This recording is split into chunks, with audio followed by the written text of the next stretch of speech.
likely to die. He died first. Yeah, I've never before discovered plants. We here at the Lavian Centre of Dubious Science have had enough of those idiotic numbskulls polluting your airwaves with nonsensical utterations, mindless articulations, and downright vacuousness. Our premier linguistic experts, psychologists and scientists have collaborated for years to find the perfect antidote for such silliness and are proud to present Professor Pebcap's Miracle Elixir. Our closely guarded recipe is designed to target the sensibility triggers nestled within the frontal lobe of the cerebrum and gently caress the cerebellum, meaning that clumsiness, terrible decision-making, lewd comments, and rare but fun rants are a thing of the past. Place one drop under the tongue when you wake up and one just before sleep, and settle into an elevated state of practicality that's more suited to the responsible commander. Professor Pebcap's Miracle Elixir. We've not tested it yet, but we're sure it'll do the job just fine.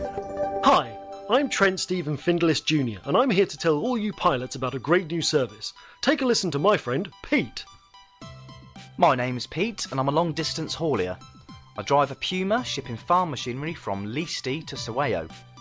I love my family and I don't mind being a hard-working blue-collar dad, but I'm tired of seeing my family grow old in front of my eyes.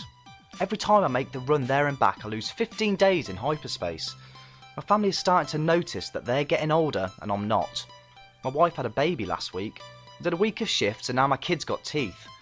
I wish there was some way my family could get old at the same speed as me. There is, Pete. How? By buying into my new service, Findless Cryogenics. We aim to put the freeze on the premature aging of your family. The process is simple. Our unique family centres allow you to drop off your loved ones on the way to work. Simply hire the number of cryogenic pods you need and keep your family asleep while you fly among the stars.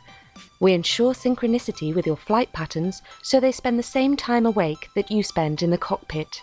And when you get home, bingo! Your family is the same age as you. Never lose family time in hyperspace again. We guarantee that you'll never miss another birthday, anniversary, or funeral. Wow, Trent, that sounds great. Where do I sign? Simply put your credit card details into our special webpage under the hashtag WeFreezeYourLove.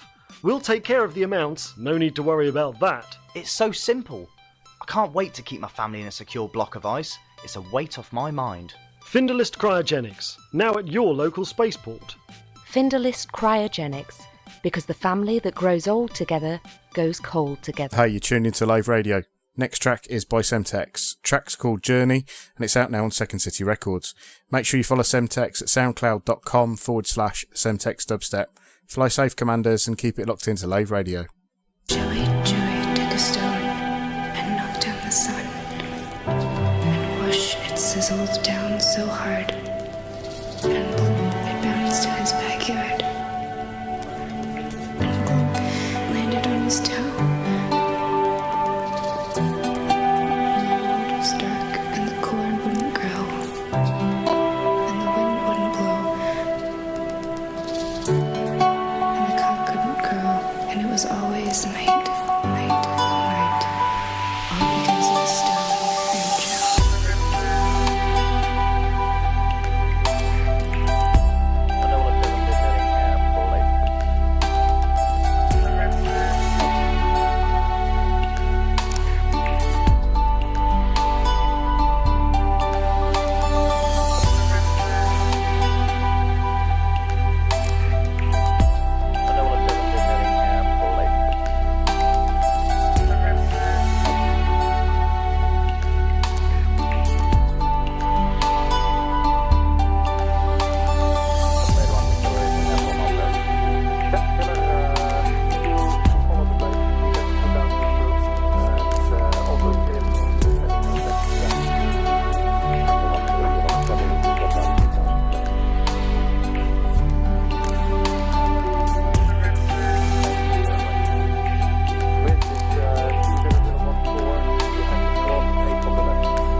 for information landing. Roger, and you are on 8, confirm? April. From the copy.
Attention, attention.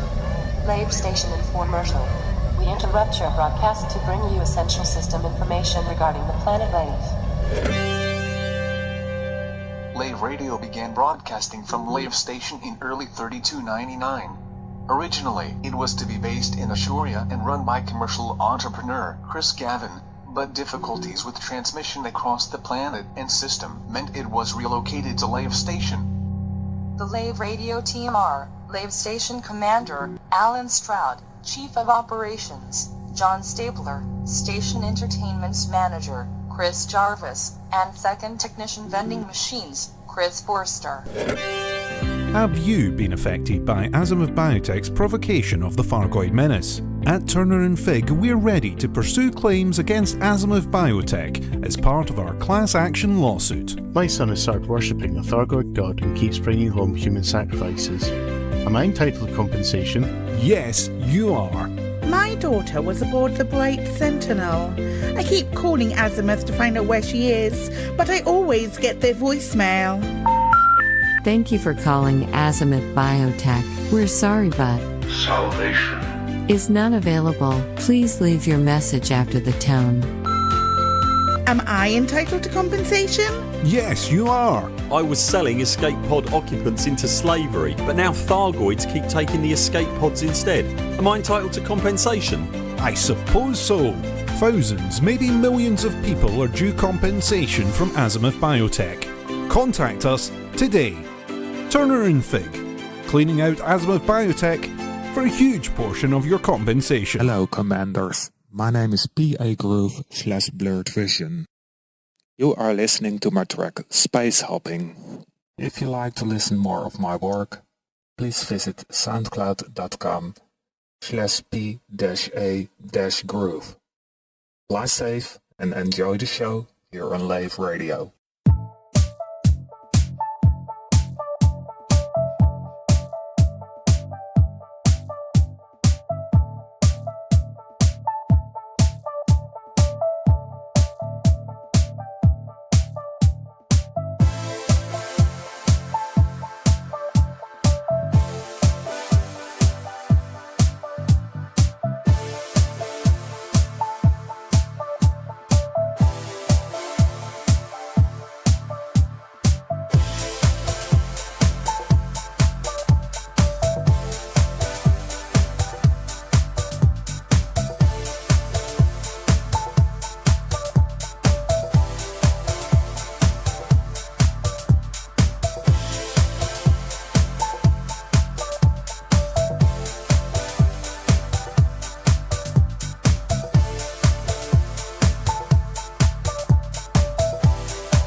Attention, attention.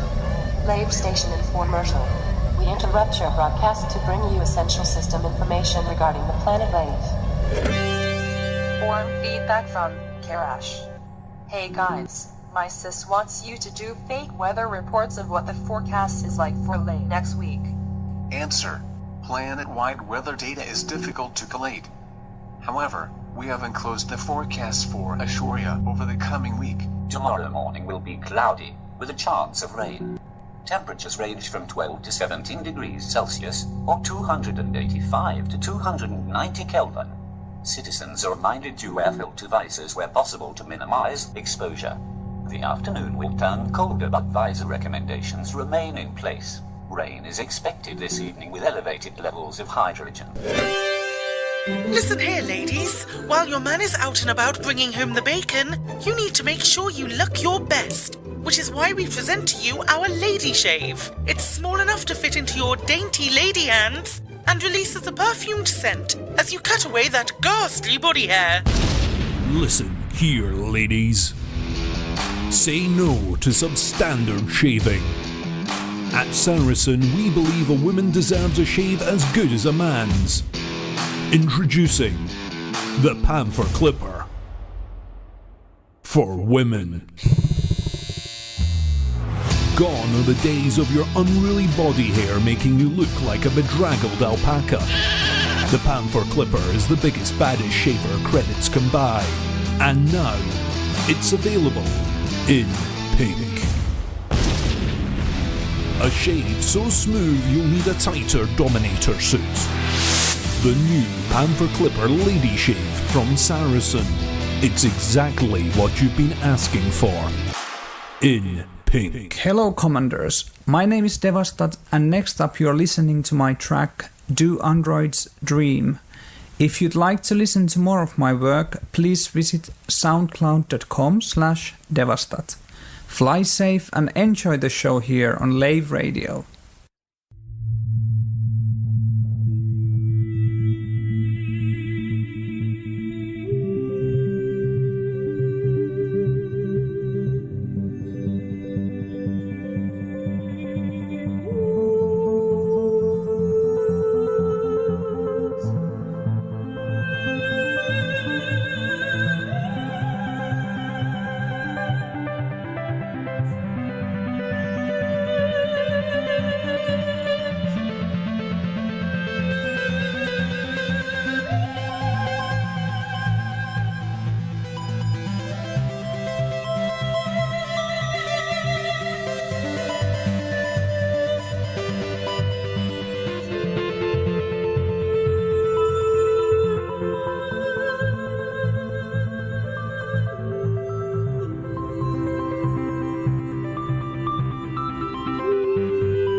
new from Azimuth Biotech. It's Tickle Me Thargoid. Tickle Me Thargoid is fun for all the family. Teach your little anti-Xeno commander the difference between an Orthrus and a Cyclops, a Basilisk and a Medusa. Count the hearts. 1, 2, 3, 4. It's a Cyclops. Teach them their weakness and how to exploit them. Now rip out the hearts. One by one. I don't want to. Do it. Using the tool. Do it. Now stomp on its face. Smash its face in. I've got them.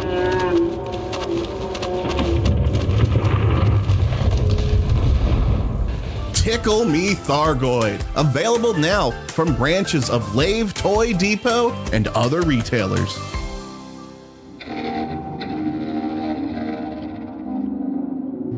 Natural remedies have always been some of the galaxy's finest, so when we discovered a wholly natural way of slimming down and reducing your appetite, we had to share it with everyone. Harnessing the amazing powers of our native parasitic life, we've solved an age-old problem. Vega Slimweed has been used by settlers of the region for decades with undeniable results and significant health benefits. If you think that Vega Slimweed could be the solution you're looking for, speak to your doctor today. Travelling with Vega Slimweed ingested may constitute smuggling. Please check before your journey and declare yourself at customs for an internal search. Failure to digest does not constitute grounds for reimbursement. Side effects may include, but are not limited to, increased blood pressure and heart rate, insomnia, nervousness, blurred vision, restlessness or headache. Some forms of parasite may cause stomach side effects like constipation, dry mouth, nausea or vomiting. A small sample of patients exhibit full body paralysis, catatonic states and internal hemorrhaging. Parasite must be purged before pupation, else death will occur.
Greetings, Commanders. My name is Simon Jones, and you are listening to Lave Radio.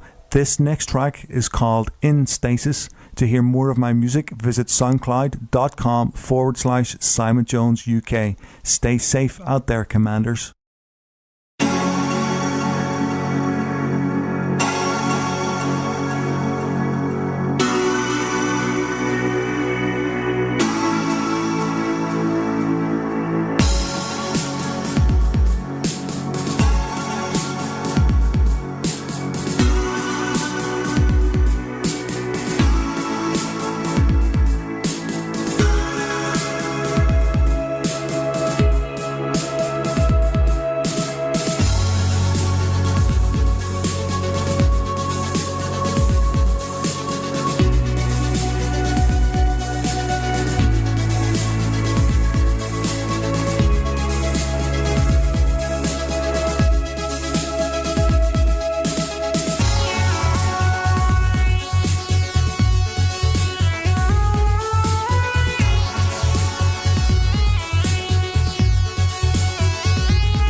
From the makers of the MB5 shaving drone comes the latest in personal grooming technology.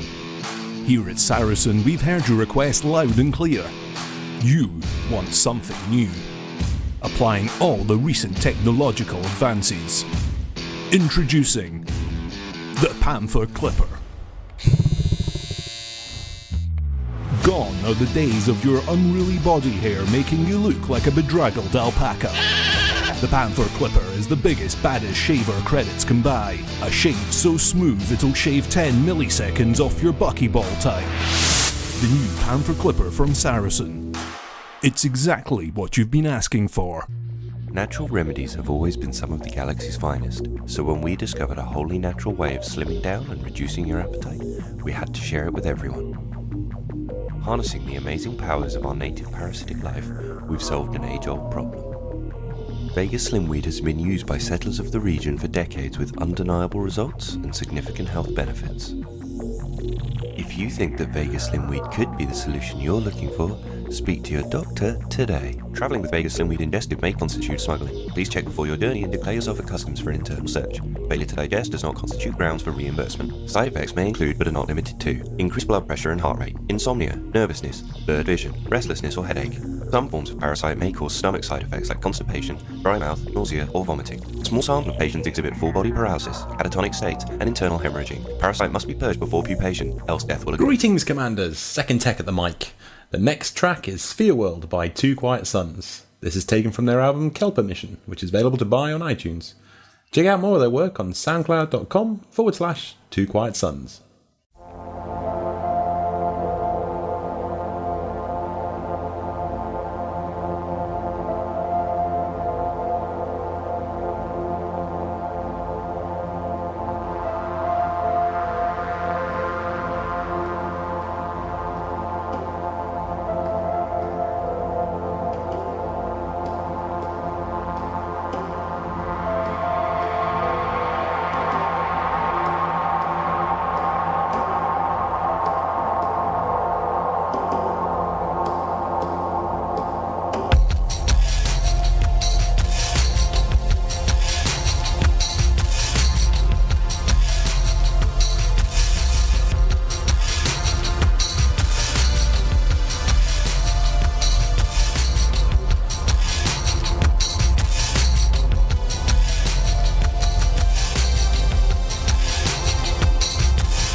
and welcome to Lave Radio. Greetings and welcome to Lave Radio. Greetings, Commanders. Greetings, Commanders. The show that talks about the universe of Elite and the development of the computer game Elite 4, known as Elite Dangerous, and the fantastic community that surrounds it. Broadcast from the Orange Sidewinder and hosted by a vending machine technician.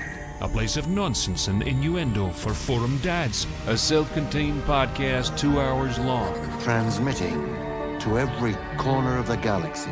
It's even louder than me. The hottest show this side of Dizzo. The name of the place. Lave Radio. Lave Radio. Lave Radio. Lave Radio.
Greeting, Commanders, and welcome to episode 497 of Lave Radio, the show that likes to talk about the universe of Elite Dangerous and the fantastic community that surrounds it.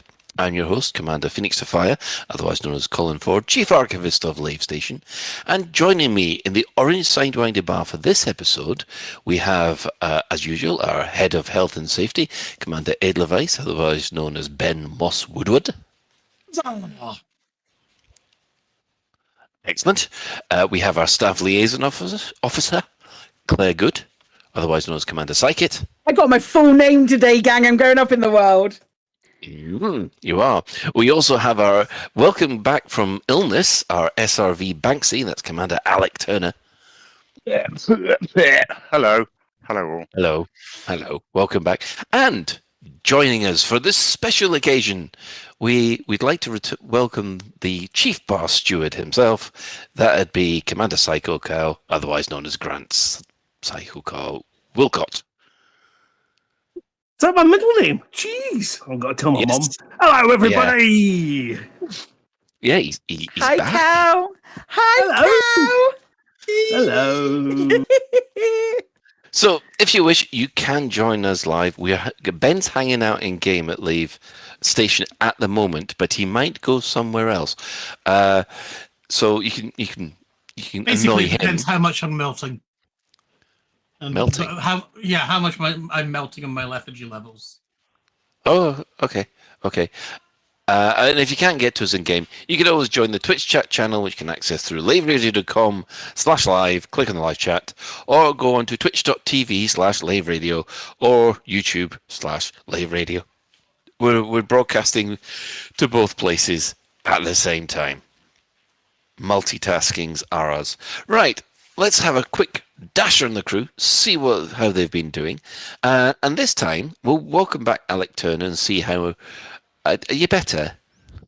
Almost. I'm going to put it at 95% better. Yes, I went to... I'm not blaming it on this whatsoever, but the timeline was that I went to Psykit's lovely meetup, which was absolutely lovely. And then I lost a day to a hangover and then about a week to some lurgy that wiped me out. But yeah, I'm recovering now. But it's one of those sort of slow burn ones that takes a long time to shake off. Just feeling quite lethargic and a little bit chesty, if you know what I mean. But Yeah, not a COVID thing then. No. Good. A bit like it in some ways, but no, it didn't. I feel like you might have actually got what I had. Maybe. Your description of it sounds really similar. I mean, I did London. my best to sit at the exact opposite end of the table from you. But, We're so far away from each other for most of it, so. Yeah, no, it was great. I'm really glad I went, and I'm just really glad that I'm going to recover in time for ECM because that would have been fun. But yeah, just to get even more lurgy. Yeah, to do it all over again. Remind me to charge up on vitamin C before I go and meet all you ill people. Yeah, I need a body condom. I definitely need a better drinking strategy for the Friday so that I don't feel rubbish on the Saturday. I've got Same. one. Alec, if you figure out one, let me know. Well, my serious plan is to alternate my alcoholic beverages with at least a half pint of water. Oh, that's a good shout. I'm going to make myself drink a pint of whatever, drink a pint of water, drink a pint of whatever. So I you thought won't see. You're going to be alternating beer, then wine, then Yeah, vodka. no, that doesn't work. I've tried that in my student Beer, days. wine, That does gin. not work. We could just drink the rainbow, then it doesn't matter. What's that? Vodka and Skittles? Is that drinking the rainbow? No, drinking the rainbow is something that I used to do, like a previous life Claire used to do. And when you'd go to, if you were going on a pub crawl, the first alcoholic beverage that you would buy would be red, and then orange, and then yellow. God, that sounds horrific. Oh, I wouldn't recommend it to anyone. No, That's probably one of the worst hangovers I've ever had was after drinking the radio. The rainbow. It was when it came out, it looked like the radio.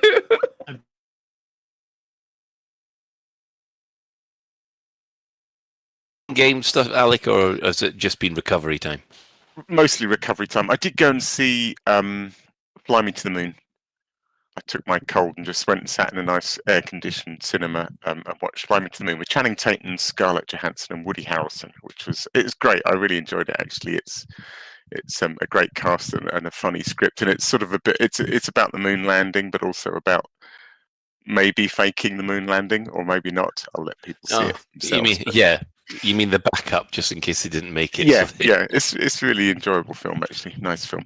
And then game-wise, I really drifted away from Elite. To be honest, Cyberpunk took over my life a little bit. I got into it more and more.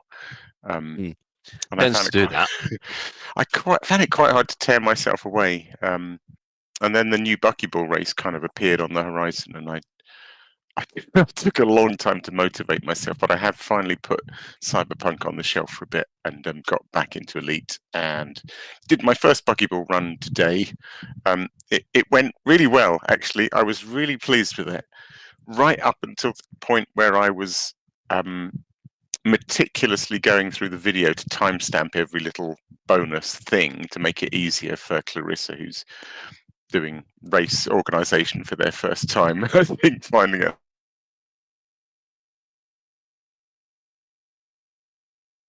I realised I hadn't read the fucking rules and I'd done one of the bits completely wrong, which is really annoying. So the entire run is in the bin, and I'll start again tomorrow doing it properly. Read the rules, folks, before you spend a good hour and a half flying backwards and forwards to the Pleiades.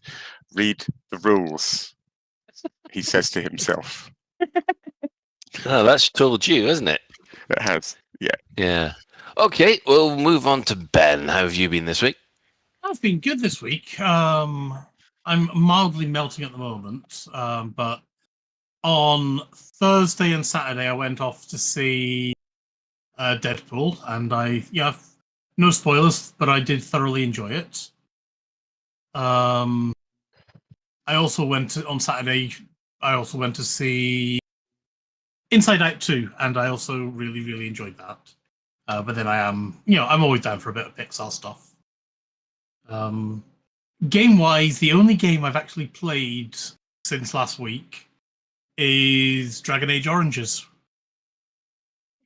I see. And I've been loving playing Dragon Age with 4K, 2K textures and a few other sort of mods like that. And I've been loving it again. Although I had to briefly remove my 4K video thing because I couldn't get out of the Brazilian forest without crashing to desktop. So I figured it was a video thing. I tried that and removed the 4K video for it. It worked, and then I put it back in again. Every other 4K videos worked, but that one, it was just like, nope. And it's definitely a case of first world problems. So yeah, I've been loving that, and I think there's so much I remember and so much I've forgotten. And it's just like, combining that with my recent Mass Effect stuff, it definitely feels like I'm sort of reliving the glory days of BioWare before EA bought them out. Well, EA had already bought them out. It's just EA gave them a project that they're not really up for, outside their area of specialty, wasn't it? Well, no, but they were independent when they did Dragon Age and Mass Effect. And Were then they? I thought they were bought out for Mass Effect. No, they were bought out. If only there was some way to look it up. Yeah, they were bought out for Star Wars: The Old Republic because they just could not do an MMO on their own budget. Yeah, considering that one cost $350 million to make. Oh, and it was bloody amazing. And from what I understand, it still is pretty damn good. I don't know. I can't get back into it. I've not tried. I basically stopped playing it when Elite came out, but from what I understand, it's meant to be pretty good still. Yes, I think my Jedi Master is stuck somewhere on a pirate planet, and he's been there for about 5 years. But it definitely feels like reliving BioWare's glory days, and I've been loving it, so that I can live with that. Cool, excellent. Right, Claire, how have you been? I've been alright, actually. It's been I've also not played any Elite Dangerous in the last week.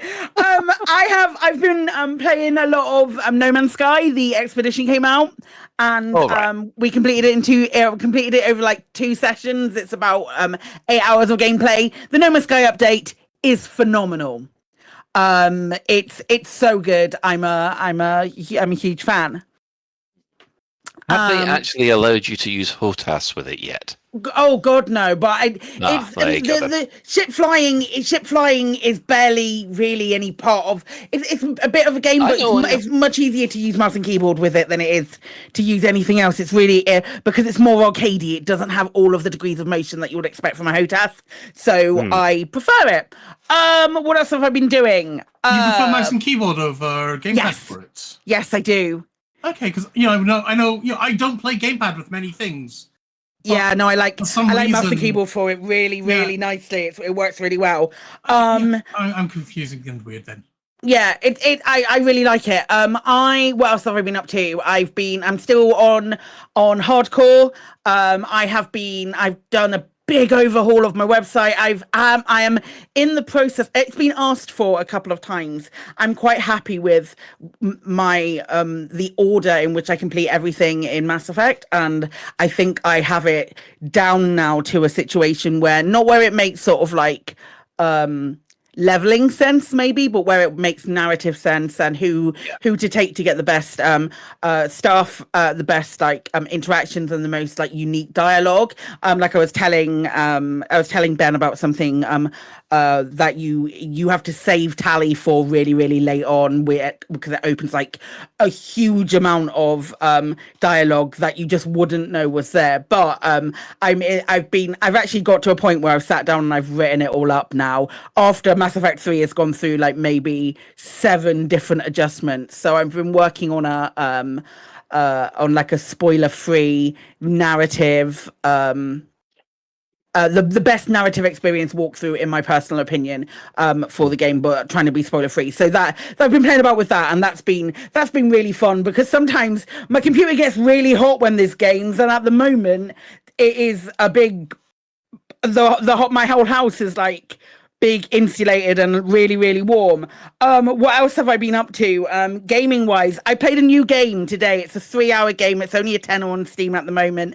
I highly recommend checking it out. It's a bit. It's like the X-Files meets 911 Operator or something along those lines. It's called The Operator, and there were twists at the end that I saw coming, but it's a really, really full, complete narrative experience. Check it out if you like the X-Files, if you like the idea about being the man behind the screen for the FBI agents who are off on their way. It was really fun and really engaging, and the story's great. I've been playing a little bit of Dragon Age. Have I done anything that have involved me leaving the house? Is the next question. I have had a really, really bad couple of pain days, which have been linked to something, have been linked to other things that have happened. But I'm very glad that it's happened now and not in 2 weeks' time. I'm kind of in the same position as Alec. Like, yay! Let's get that out of the way now, so we can look forward. That kind of thing. And then, other than that, I've just been like doing some prep for ECM for our Lave segment, and sort of like poking people for information. Your poke is coming very, very soon, Colin, just to let you know. And yeah. Oh, and right. Of course, yes. I have poking in your general direction to do. Don't make it weird. And other than that, I've just been watching the fucking Olympics. That my life has been totally overrun by sports like the Formula One and the bloody Olympics, and oh god, it's so good. Yeah, I forgot to mention that, but yeah, I've been doing a lot of that in my sort of from my sick bed. Is just watching lots of watching him.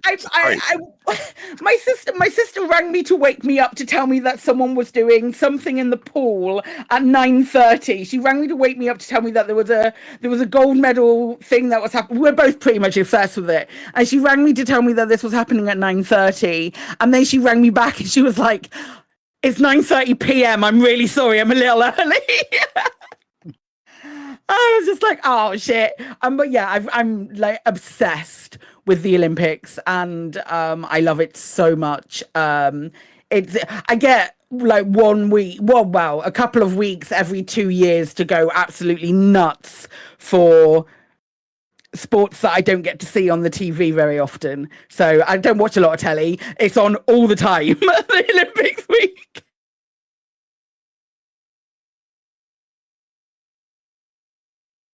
Or, yeah, there's nothing worse than making you feel inadequate, to be honest. You sort of, I used to swim fast, and then you see how fast they're actually swimming, and you went, oh, okay. There's fast, and then there's like 110,000 years of training, which have culminated in this. Yeah, the standard at the Olympics, there's not much that you watch and think, I could do that. It's the gymnast. I love the gymnastics. I absolutely adore the gymnastics. I think it's brilliant, and I also like anything in the swimming pool is great. But also stuff like mountain biking and skateboarding and those kind of stuff. That when I was in Devon, I had a lot of friends. When I used to live in Devon, I had a lot of friends who used to compete at sort of like a decent level in those kind of events, so it's cool. I recommend the kayaking. That's been amazing. The kayaking's been nuts. It was incredible. Yeah, I really like anything that is we like GB do their best, and then we're sat there waiting for other people to fail or biff it. That's my favorite one. I wonder if we should run buckyball races like that. Like, let the slowest people go first, so they get to sit at first on the podium for 5 minutes, and then they get knocked down to second, and then third, and then fourth, and then fifth. See their medal chances slip away.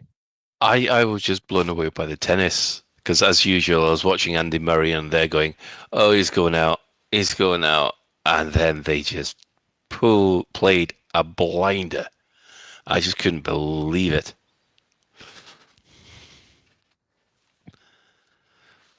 Yeah, oh my god, the tennis was so good.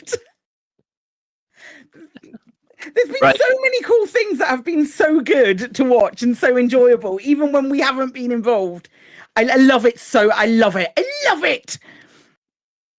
Yeah. Right. With Cow, it's been so long. Are you still with us? No. Yeah. In fact, I'm watching Andy Murray at the moment on his round 2. And no, they're set up. That's good. That's the good. tail end of the second set, so it's looking good. And if anyone wants any spoilers, I think I just gave you them. So I'm sorry. I haven't been watching the Olympics, to be fair. I tend to find that the Paralympics, but that's because I know a few people that are competing in it. That kind of gives you that. Same. Yeah. That in. So you kind of get really, really excited. And Neil Facci, of course, going for all the gold medals he's got in cycling. And I just remember the night out in Aberdeen where we took the absolute mince out of him for so many things, and how that wouldn't fly nowadays. No, not when he's a nation-loved gold medalist. But yeah, hello everybody. Unlike this bunch of reprobates, I have been playing Elite the last week. Wild. And the week before. In fact, pretty much solidly most days, bar a few a week. Since just the end of May, for no real reason. I know I've spotted you actually going, Cow's on. This is fantastic.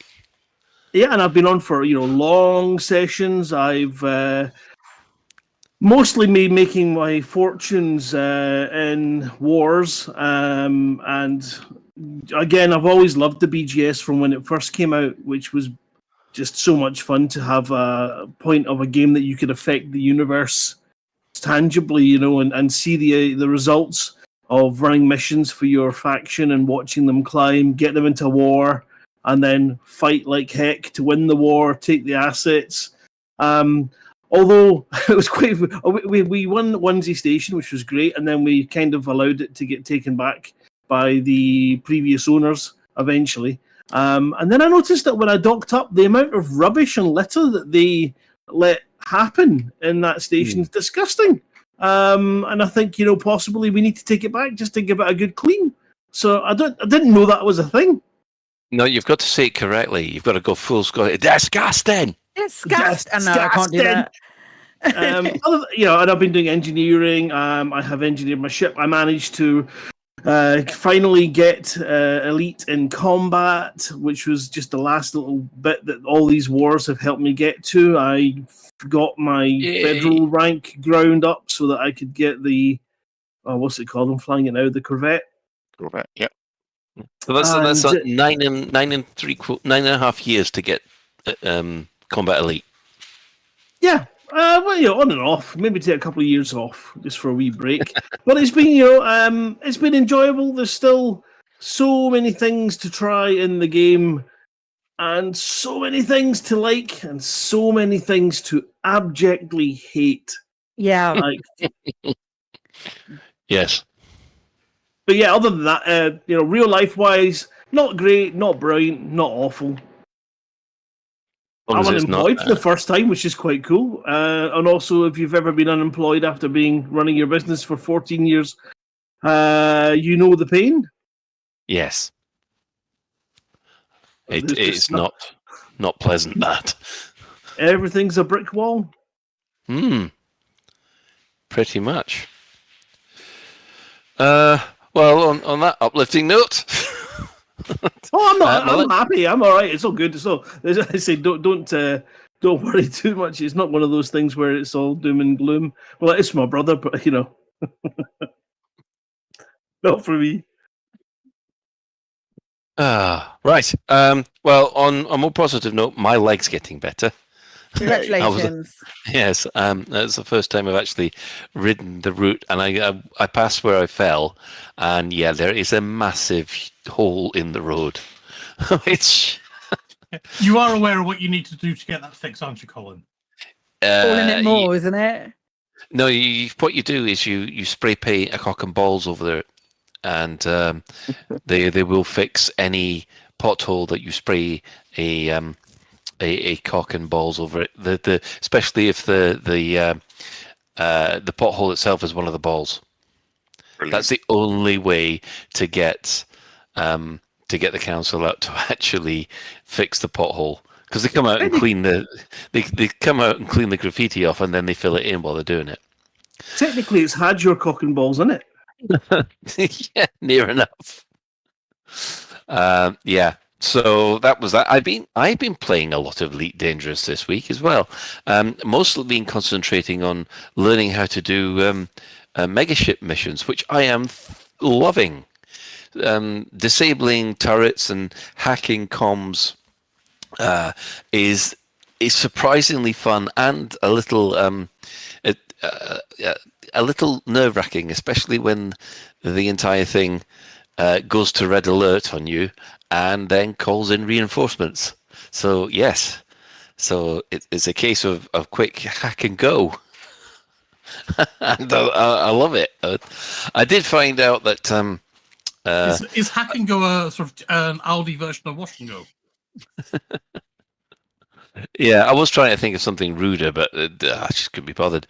And on top of that, I have now discovered that an assassination mission with a level of 9, a threat level of 9, you don't try that in an unengineered Python Mark II. The Python Mark II might be a fantastic ship, but if it's unengineered, it will get ripped to shreds by a Fer-de-Lance, and is 8 mates. Yeah, that was interesting. I wouldn't recommend it. Apart from that, let's see. I've been playing a little War Thunder because I'm fighting against my son because he's got War Thunder as well. So we're doing a bit of father-son patricide going on at the moment, and yeah, I'll want some help with that later. I'll just park it for the moment. Yeah, and I think that's been about it this week. So yes, let's call up the notes because we've been all chatting so long. My notes have locked up. So development news. What have the devs said this week? Well, absolutely nothing apart from the fact that Frontier Unlocked, or FU, is tomorrow. And it will be covering the engineering rebalance, the Type 8, including the Stellar version, question mark, and the release date of the Type 8. So, lots of things to talk about there. Obviously, the F1 game was released last week. Now, I've bought that. I haven't even installed it yet. Oh, good, Colin. Uninstall all of the other ones. You won't need them anymore. No, they're already gone. Good, good. So, you don't need them. This surpasses every other F1 game. It is sublime. It's so good. It's so good, mate. You're gonna love it. Oh, I'm really looking forward to it. To be honest, and I know my son's going to want to play that and all. So, yeah, I'm looking forward to that. And we're trying to decide on a team name at the moment, either the Flying Fords or the 40 Fuck Ups. It's going to be one of the two. Nice. That sounds right. Sounds accurate. if my gameplay is anything to go by, accurate. So yeah, they'll be talking about that. Of course, Planet Coaster 2 was also announced this month, so they'll probably be talking about that as well. So you can imagine you'll probably have to wait to the end segment as usual. So please just enjoy the rest of the stream. Don't want your snarky comments until the end. No, we're going to see him, and you will be added to the list of people that we shake our head at. But also, we tut loudly.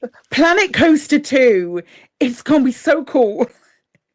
I can't wait to see it. I'm so excited. I mean, the Type 8 and engineering rebalances, that's cool and everything. But Planet Coaster 2 gameplay. I'm just taking a note.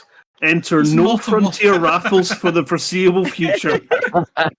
Oh, I wouldn't worry about it, Cal. They've probably got about 3 free copies for you already. Just for you. Yeah. I can't wait. So many it's things going to be I'm so looking forward good. to with Planet Coaster 2. So it's going to be so good. So also it's probably it's probably going to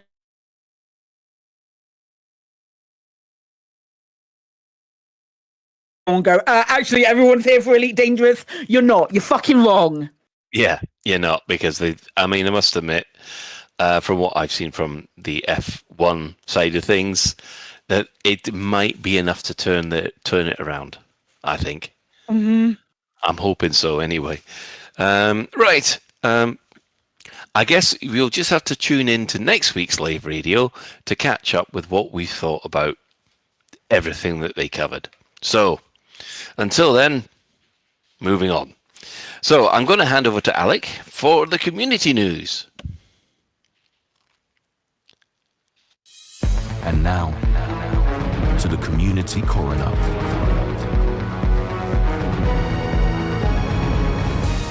It's a dead game, innit, mate? Hello, and we are back with community news. Whole stack of videos I've got for you this week. Actually, it's quite a fun week.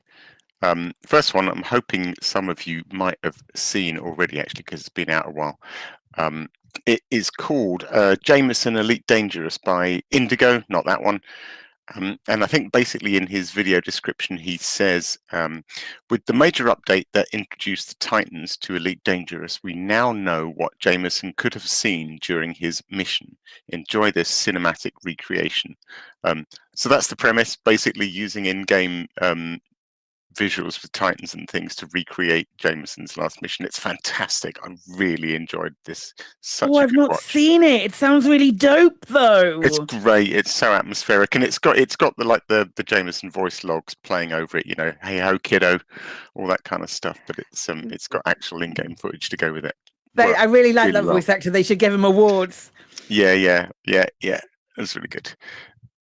Next, first in a new series from AXI's Commander Meccan. I didn't watch this at first because I'm not really into my ship builds and my sort of meta AX ship builds, but actually it's a really good video. I recommend people watch it who are even vaguely interested in AX combat, and I think it's going to be a good series.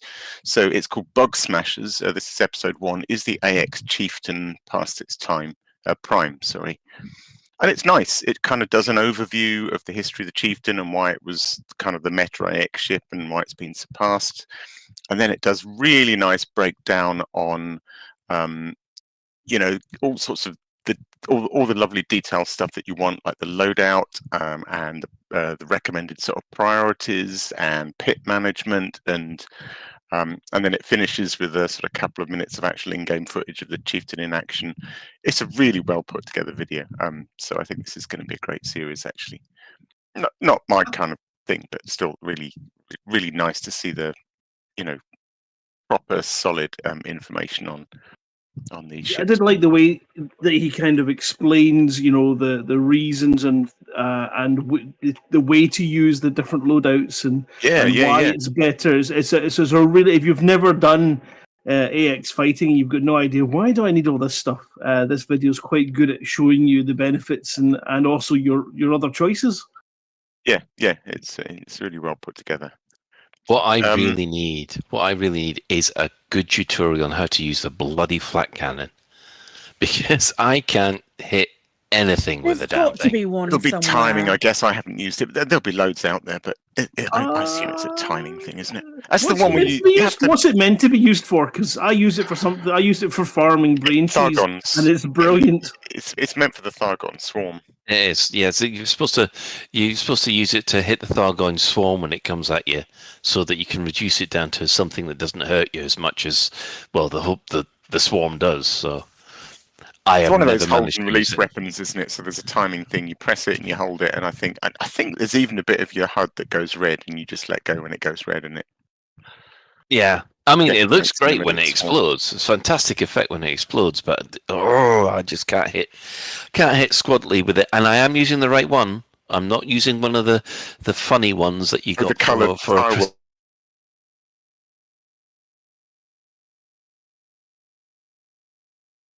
to anything.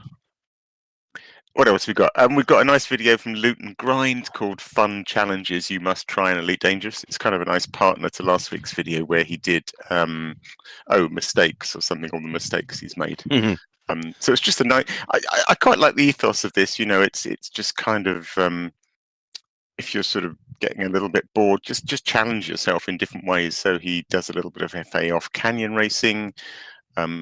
To sort of spice up his trading, he records his time and then kind of does speed runs to try and do the trading route faster.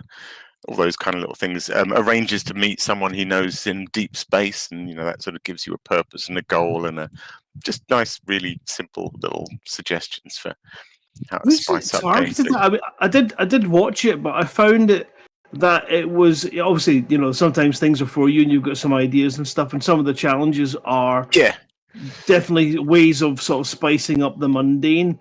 But I just couldn't see any of the challenges really appealing to an old burnt out elite player because it's not like getting you into something new, but it's a sort of like a good way of maybe if you've got a wee couple of friends or you're looking to good friends to because obviously I'm come back from 3-4 years of not playing it and jumping in from time to time.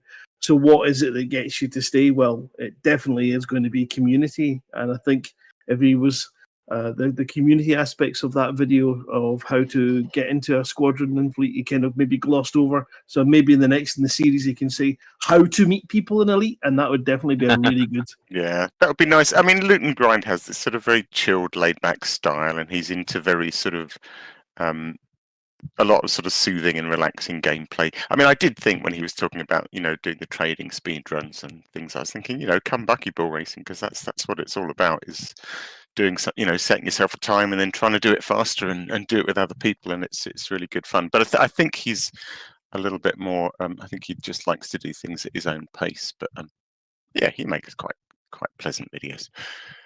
What else we got? We got Elite. Sorry, go on. No, I was just thinking it might appeal to those kind of players that have come in and they've gone hell for leather in their avenue of where they want to get to, arrive there, and then gone, oh, I don't actually know what else I can even think of doing. And I think it might appeal to them to help them put toes into the waters on either side and suddenly go, oh, actually, this is fun. Because obviously, from our past and doing those original trade runs when there was like 4 or 5 of us going on back and forth and back and forth, that's changed so much. And so someone being encouraged to find ways to beat their trade run time would be quite good if someone's not touched on trade. Yeah, it's a good skill. I mean, it's, obviously if you're doing CGs and things and every run counts, it's a good skill to learn to do them quickly. There's all sorts of little corners you can cut. We've got another video called Elite Dangerous Immersion for Fleet Carriers that the guys over in ED Copilot sort of asked me to shout out. It's great, actually. There's so many features in ED Copilot, and I obviously love it because of the time trial stuff, but there's a gazillion other things in there, and I don't know how to use half of it well. And what it really needs is, I think, video tutorials. I think you could make so many video tutorials about little aspects of ED Copilot. And the developer is, he's having far too much fun developing his app to make videos to tell you how to use it. But this guy's sort of taken up the baton a little bit. So his YouTuber name is Sonic Embassy Random Access. And what he really likes from ED Copilot is, and it's a big feature of ED Copilot, is all the background voices it can do. I've never seen any application, let alone an add-on for Elite, have so many text-to-speech options. It's just got so many voice, every kind of voice add-on thing that you can get for Windows, he's incorporated it. So you can get this huge range of voices, both English and foreign language.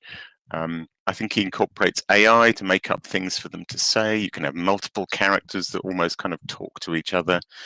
And what he really likes is using it with a fleet carrier to actually get his fleet carrier to acknowledge him in some way. So it's sort of a demonstration, but he arrives at his fleet carrier and he's kind of got a captain of the fleet carrier that greets him, and then a kind of co-pilot who chips in, and it's great. I mean, I think his choice of voices doesn't necessarily show ED Copilot off to its best. He has a particular sort of favoritism, or he sort of likes the sound of some a sort of range of not naturally English-speaking voices, I suppose. And while they do add quality, they do have some pronunciation issues that makes it sound like they'll read things out just plain wrong. So don't be put off ED Copilot by that. There's hundreds of voices to choose from, and some will pronounce things better than others. And you can also fill in a file with pronunciation files. So I've kind of got an Irish lass who does all my text to speech within ED Copilot, and I've got a whole file full of little pronunciation things to get her to say certain words right that it doesn't get right. But really good utility. I'm saying nothing on pronunciation. Yeah. Probably for the best, really. Yeah, it's an issue in the real world as well, and I think the guy likes that. I think he likes the fact that the voices he's got don't always get things right, because that adds some realism. But it can do better than that if that's your bat. If you like it to sound better than that. What else we've got? We've got one other video. It's a good one. It's quite fun. It's called The Exobiologist's Anthem, a musical journey through elite dangerous exobiology. This one's from Fiery Toad. And it's kind of, I suppose, a riff on the Gilbert and Sullivan, I am a very model of a modern Major General kind of thing, but riffing through every single, or an awful lot of exobiology plant types. I think AI has had a bit of a hand in this, but it's still a really fun video and worth a listen. And we had a late minute entry, actually. We had a video from the High Wake that dropped literally about 2 hours ago.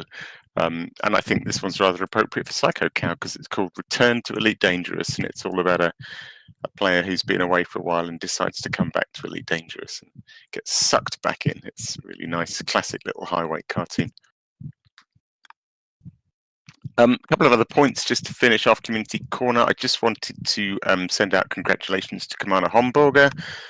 We've shouted out his blog a few times. He writes about buckyball races, and he did a lovely exploration blog recently. And his Elite Dangerous Rush Fleet blog has just hit 10,000 views. So nice one. Congratulations. Yeah, it's really good stuff.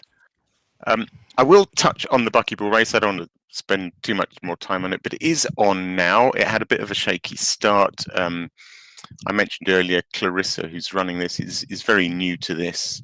They've come up with quite a complicated race. So we've yet to see a leaderboard, but I'm sure, I believe one is on its way.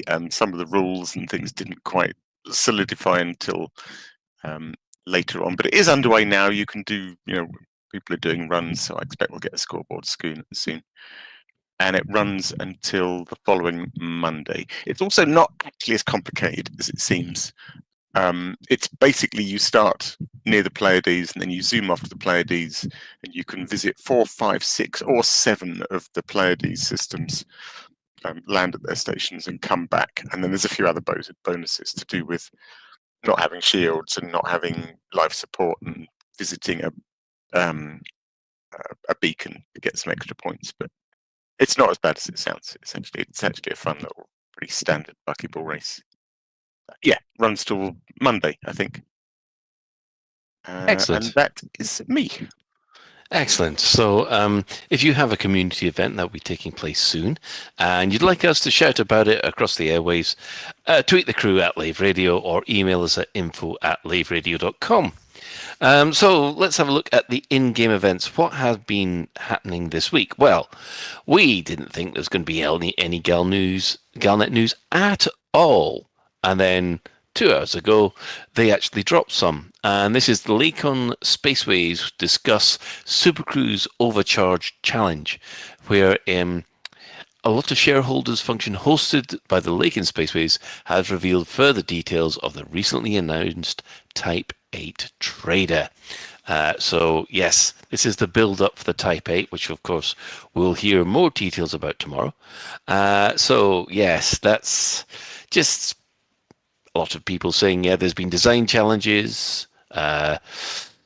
We have, it's weeks away from the prototype stage, etc., etc., etc. But it's nice to actually have some Galnet news. Yeah, it is. I know Pete was there going, well, I'm going to take the week off this week. And then all of a sudden it just drops it and went, oh. Let's have a look at the Thargoid War. Has it progressed? Well, this week we had 4 alerts, all cleared. 6 invasions, all cleared.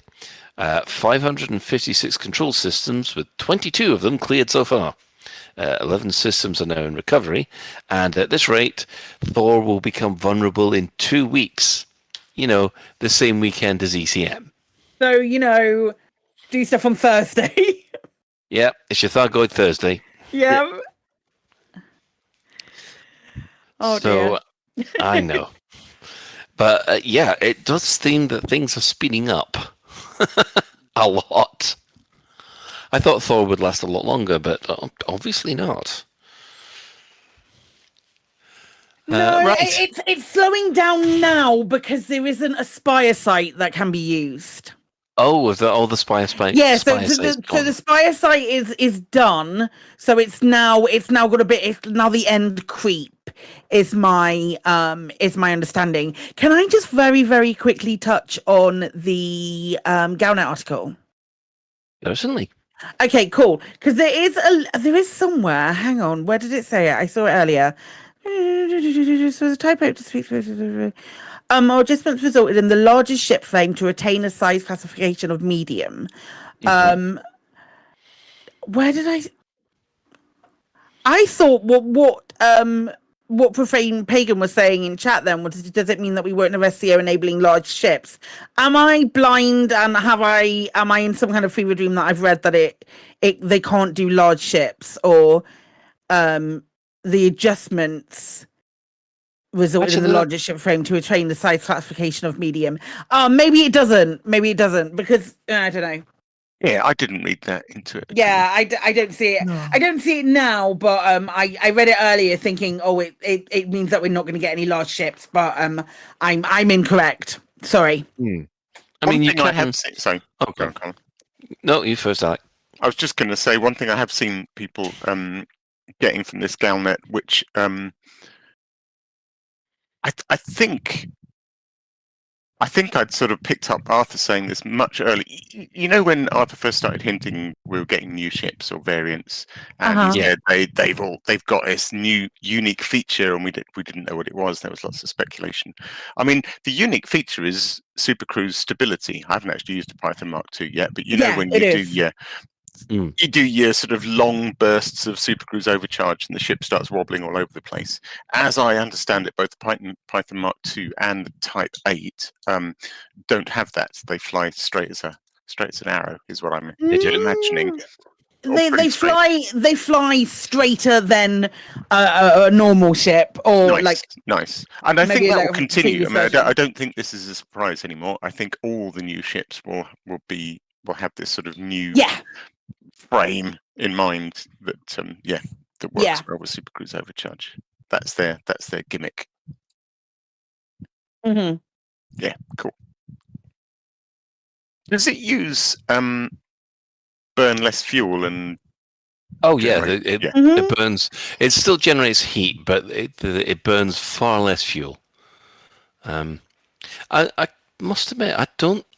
Yes, I have got Supercruise on SEO on a large ship, but I take it we can do Supercruise on every single size of. Sorry, we've got SEO on every single size of it. We can. Right. Okay. So I think I read somewhere that smaller ships are more unstable. Oh God, yes. Yeah. Okay. Everything. Honestly, anything that isn't built for it feels like a crapshoot if it's going to go in the right direction. Yeah, it's quite fun. It's quite fun. I mean, I'm using one in the bucket. I'm using a DBX in the buckyball at the moment, and there's one leg that's 11,000 light seconds, maybe. That's quite fun. In a DBX, you do start hanging onto its coattails towards the end of that.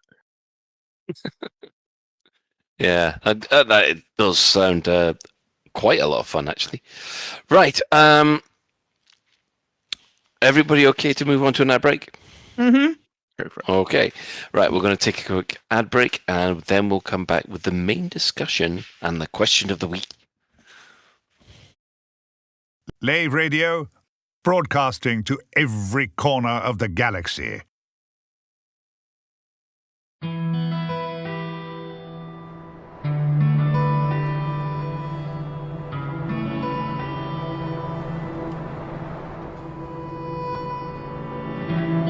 We've been lucky for a long time. Earth's green again, Mars ain't red anymore, and your biggest worry has been carrier upkeep. But what happens if that changes? How are you going to keep your piece of the galaxy safe when the unknown comes at you fast? Manticore. We'll give you the power to fight back, no matter what comes your way, because family's important. And you, well, you're family now. Manticore, come join the family.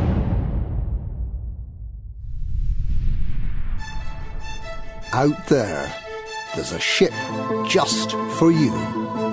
A ship that can carry you to the furthest stars, jumping long distances whilst offering an unobstructed view of the galaxy. A ship that can also pack a decent punch if the pirates come knocking. A ship that feels safe. A ship that feels like home. The Asp Explorer. A great ship at a great price in a competitive galaxy. Fly far. Fly safe. Fly in front of things. We all know what it's like. You're busy managing your settlement when suddenly the alarms go off. Oh no, not again.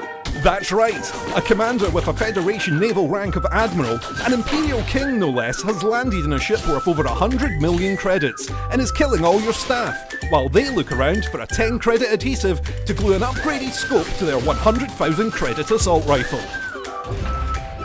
They fly away with their super glue and you're left with a problem.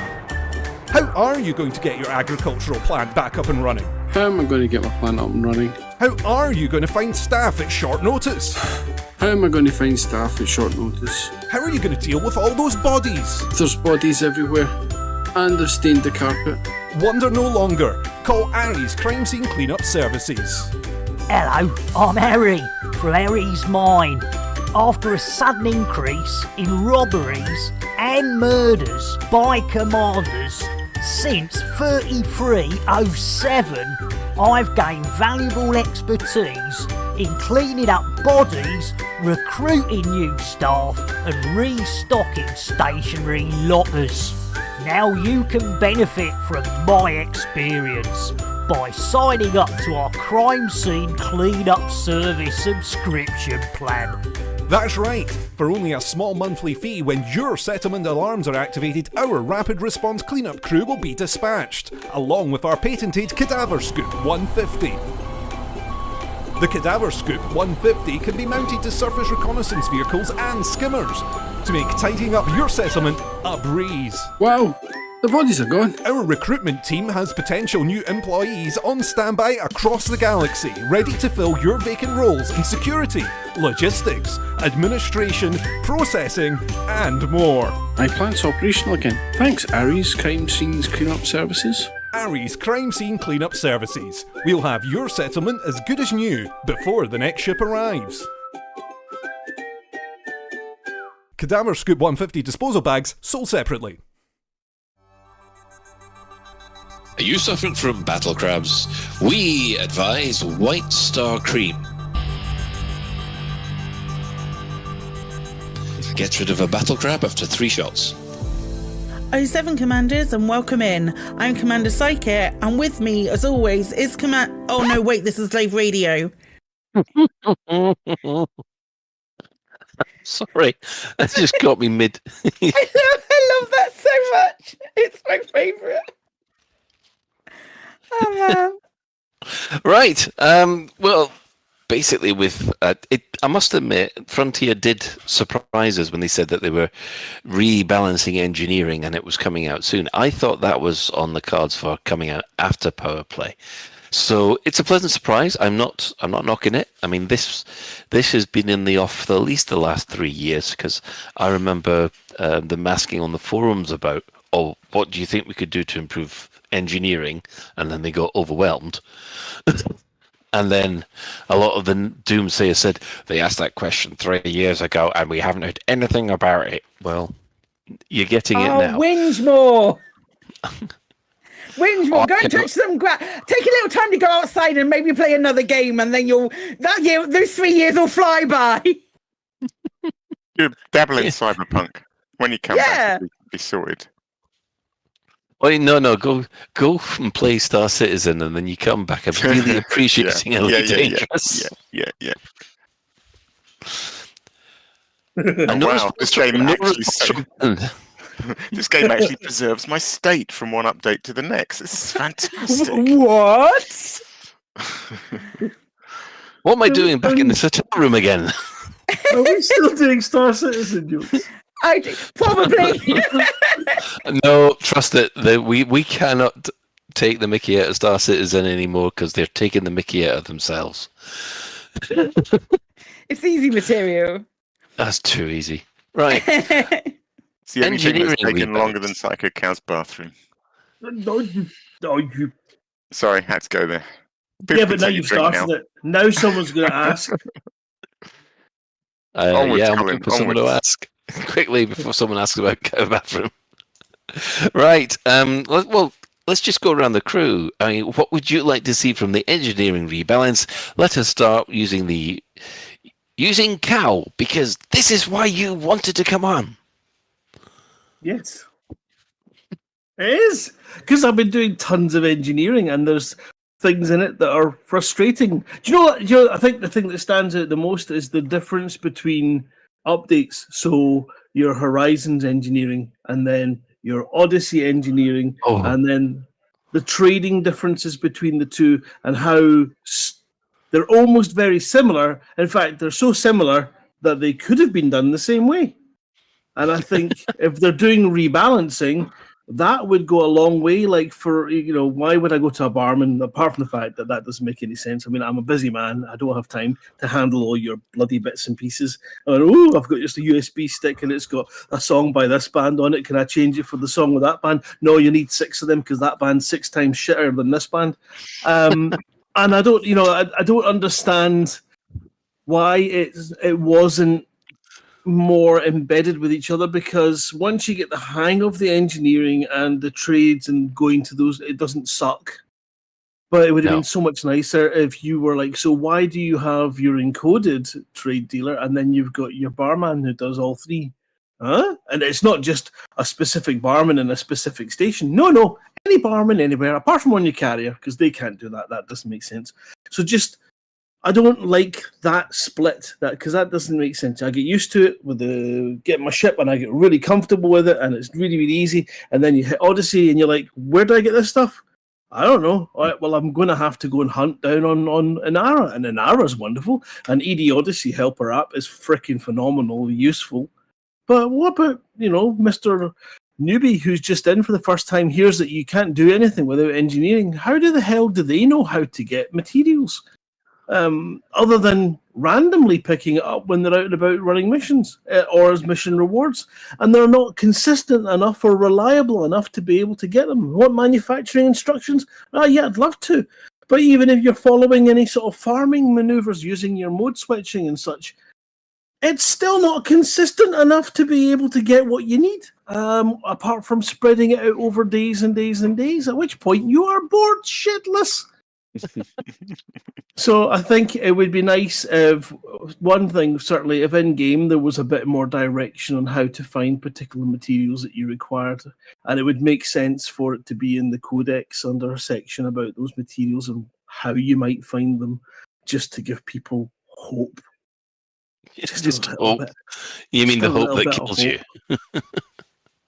It's the hope that kills you, mate. Yeah. This is when you go and you go to this and then you'll get that and you go, excellent, and you go there and you don't get it and you're like, well, wait a minute, how did I not get it? It says I would. Oh, you'll have to go back again, but I've now completed that mission, I can't do it. Oh, but you can farm that point of interest if you just look for one that's got enough time on it, jump out, log off, log back in, jump back in, and you're like, at this point you're like, you know what, it's I'll not worth it. Yeah. Yeah. I must admit, I've been stuck with the Odyssey engineers as they are for 9 months, and I'm just there going, I can't do this. I can't find these blooming settlement defense plans anywhere. What's the effing point.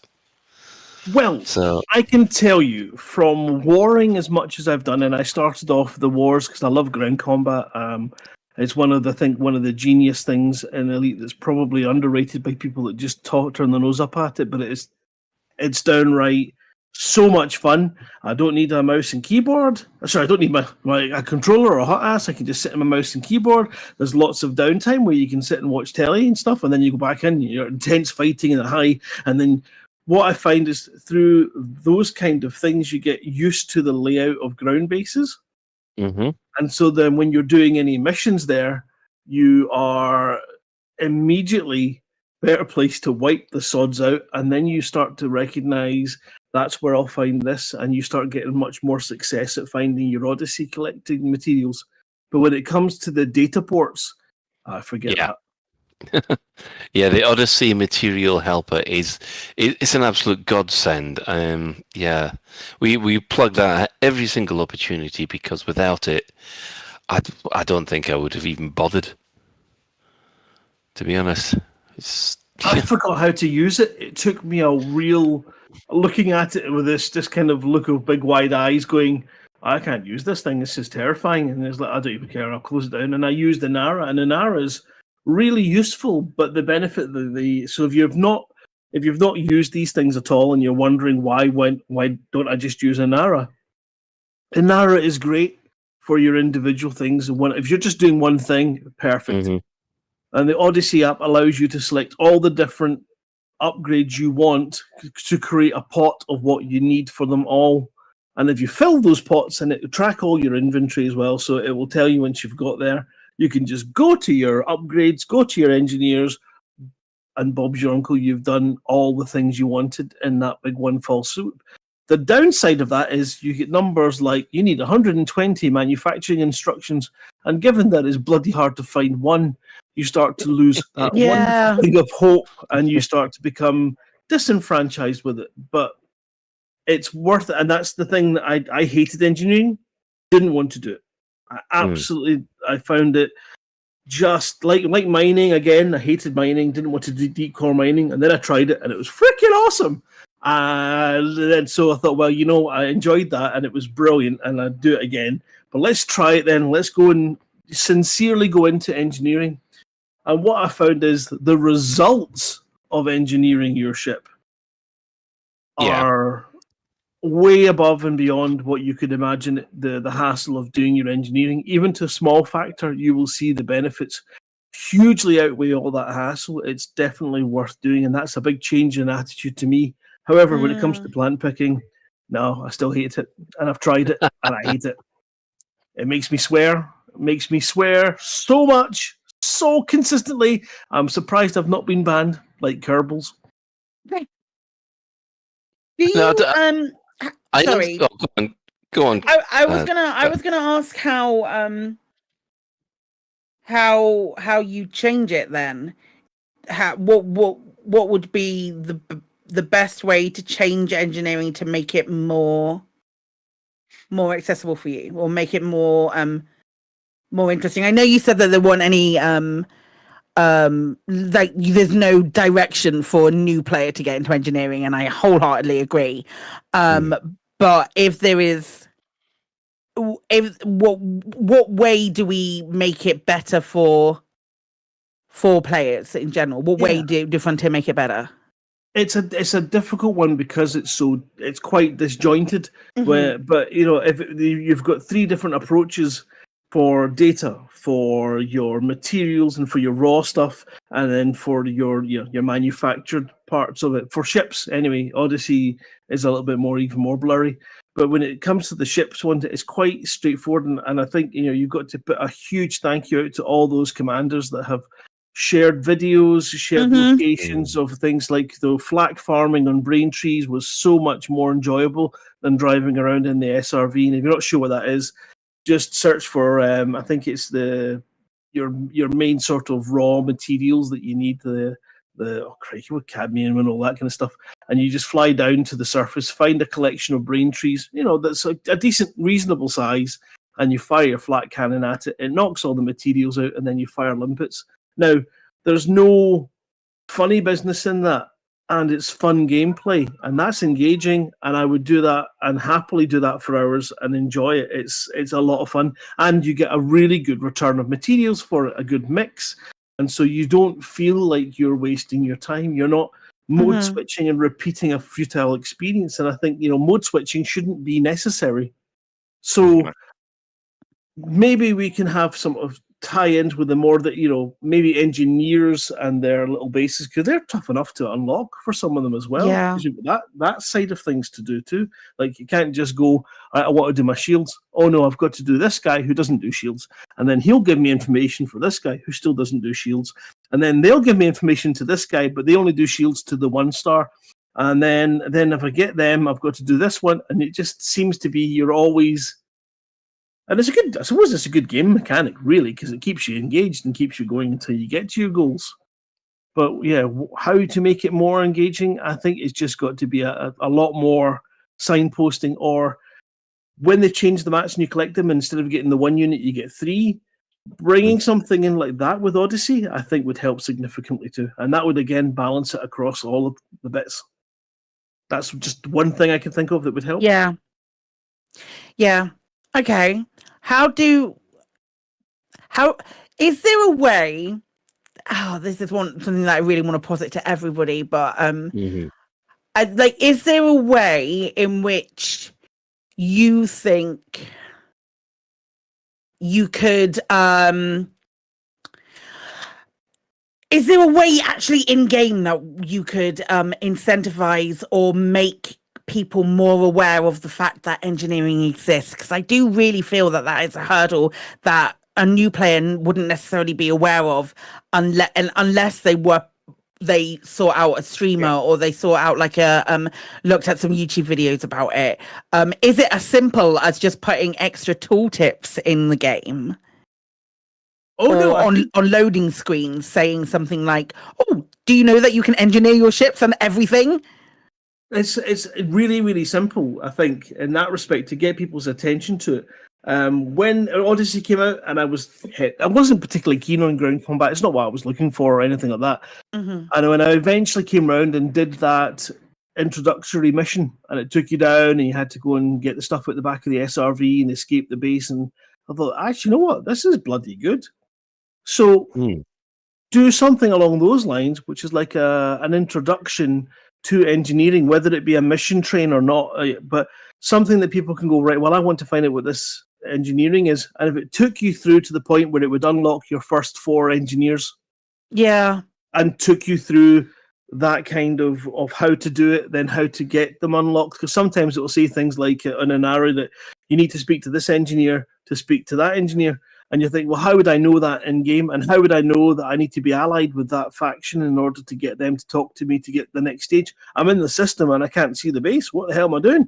And I think if you had a nice little mission structure, and even if it became like a wee tutorial that you could do in the main menu to go through opening up your engineering, I think that would be a nice way of introducing it to people and showing them what's involved, with a lot of hand holding all the way along. So kind of like you get a message from God, what's her name? You literally do, though. I was going to chip in on this. Yeah, go for it. You literally do get an inbox. You're sort of saying, how do you introduce new players to engineers? You literally get an inbox message saying, "Hi, I'm an engineer. Why don't you come and see me at Farseer Dock," or whatever it is, and you go there and they go, "Right, I would like you to go and get this stuff for me," and you go and get that stuff, and then they go, "Right, you've unlocked me and I will introduce you to another." It literally holds your hand. Do we get like the full messages about it though? Do we get like messages at every turn, or is it less? I mean, it might. I don't know how I literally cannot remember how intuitive it is. You see, the thing is, I think if you're a brand new player and you just sit down and play the game, eventually you will get inbox messages from engineers. I think if you start watching videos and you go, "Oh, there's this engineering thing and I need to get my G5 Anaconda immediately," if you come at engineering from the wrong end of that chain and go, "I want to get to the absolute end goal of that entire chain of engineers as fast as possible," then you've got this massive grind in front of you. And it's that thing of the engine. If you let engineering unfold organically, I think it kind of does to an extent. but obviously if you I'm not planning on starting a new account to do engineering anytime soon. but you so. definitely get invites. I don't know about the Odyssey engineers, but I think by the time you so I'm just thinking, definitely you don't expect to come in like so. For example, I had a whole pile of materials because I didn't do any engineering. I just had it all collected, and it was a big jumble of a mess. And it turned out to be incredibly useful and handy.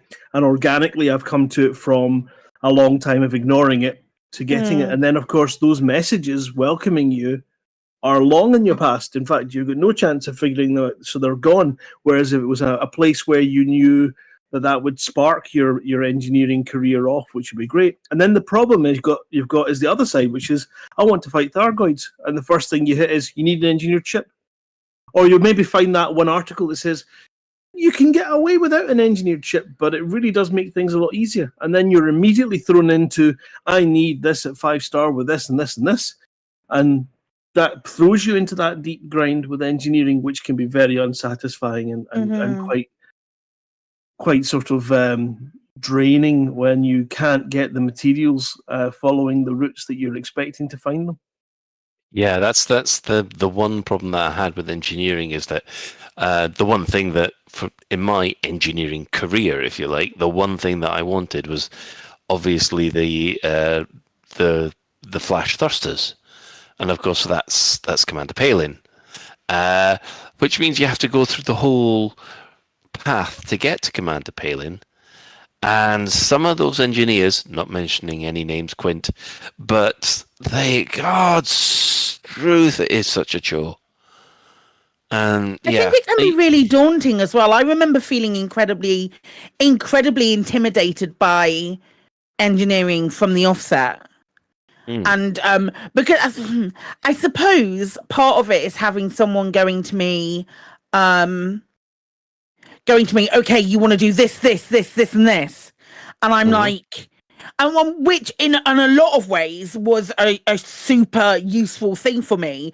But then as soon as you start showing an interest, sometimes your friends and your family members who are invested in you playing this game, people are really passionate about Elite. Really? Yeah, people are really passionate about Elite. They might go and do a podcast about it for 10 years. Yeah, and then they will like say, okay, you need to do so much stuff and you need to get it done off the bat, and then that can be really, really, really daunting. So I kind of don't know where that middle ground is, and I know we say all the time now, oh well, you can passively get engineering materials and you can do all of this stuff without even really worrying about it. It's only a grind if you make it. But when you look at it and you're like, I need to have this big ship that's capable of doing all of this stuff, and I haven't unlocked 50% of the engineers, then you look at it and you're like, oh fuck, it is a grind. Yeah. I think I don't know. Is that Sean? Sorry, Sean's story is just saying that the engineers panel gives you an awful lot of information, and that is absolutely true. If you go into the engineers, it will show you all the engineers that you know or you've been introduced to. And so therefore you can catch up on the missed mails and things and work out who you've not got, and it's got a tick list for all the bits that you would need. So that's quite good. But I think for people who are starting out, to have that kind of mission that helps you go through the first few and just shows you about collecting materials. So, like the hand, not just a case of getting them unlocked and saying, now you need to go and find this shit, good luck, but actually give you a mission that gets you and I mean, this may well be already in there, and I apologize if it is. It's just I'm at the wrong end of the length of time playing to be able to catch those things again.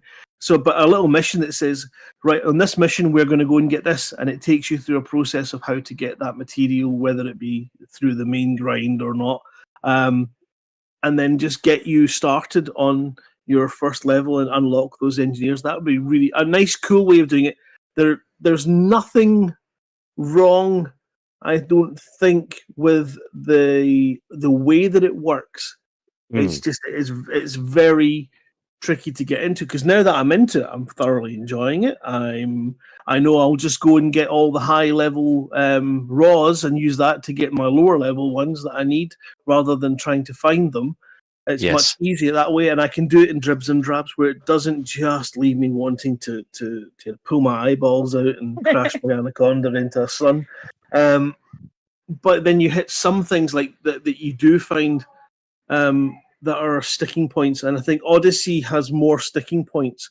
Manufacturing instructions, shoot schematics, weapon schematics.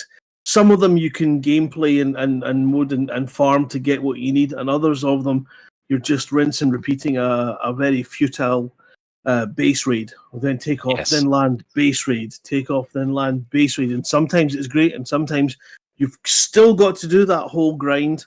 And I'm not against grind, but it just doesn't seem to be very rewarding. Yeah. I mean that is the one thing that I consider grind is that normally if you're getting materials and you're progressing and you don't feel like it's a chore where you go, oh God, I got to do this again. It's not a grind, no matter how difficult or long it is, as long as you're enjoying it. It's when you get to the point where, in order to get this, I've got to do this over and over and over again, which I'm not looking forward to. That's the grind part. And yeah, Elite Dangerous has got better, I must admit. Compared to the first version of engineering, what we've got now is so much better. I mean, originally when the new stuff came in, both me and Ben just went, this is awful. And then 2 weeks later, they're going, nope, it's not. It's so much better. It couldn't be much worse, though, could it? Let's be honest. Yeah. Not as many random factors, because random RNG sucks. Yeah. So, Alex, what do you think about the engineering rebalance? What would you like? There's a couple of things I would like. So one of the things I find is that certain activities I do yield engineering materials, and often I'm full of those engineering materials, I suppose. And then when I actively do want a certain engineering material, it turns out it's off doing something that maybe I don't do very much. I would like to see, I think the map brokers are great, and I would like to see those sort of extend their capability extended a lot, actually. I'd like to see the trade-offs between the different levels reduced, so you don't need 36 of one thing to get a couple of tiers up. I'd like it to, just be 3 for 1 and 2 for 1, and sort of reduce those trade-off levels a lot. And I'm not the whole sort of grid thing where you pick the thing you want and there's only a certain number of other materials that contribute. I don't know. In a way, I'd just like to be able to throw all my materials into a bucket and kind of go, well, I've got all of this stuff, and then go to maybe the bartender or some material trade in there, and then just go, well, I can give you what you want. Yeah, give me a pile of, give me 100 of those things that have got nothing to do with the thing you want, but it's make it so it's all worth something. You throw all your stuff into a big hopper, and you can get stuff out. So basically, I really like the idea of being able to do the stuff you enjoy.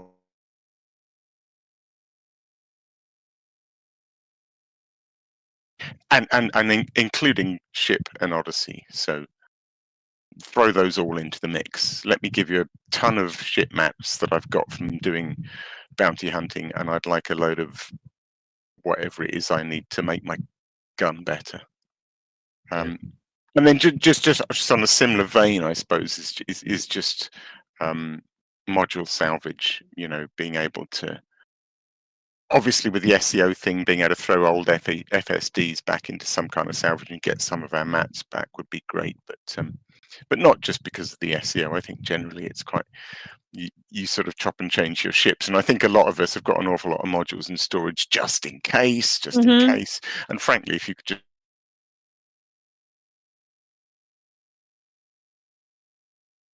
much. Frankly, if you could just sorry, Alec, could you repeat that, please? If you could throw those modules that you hang on to just in case you're going to need them back into some kind of salvage system where you get some of the raw materials back out. Not all of them, but 50% of what you put in. I think that'd be great. Yeah. Fair enough. Thanks, Alec. We'll move on to Ben. Yeah.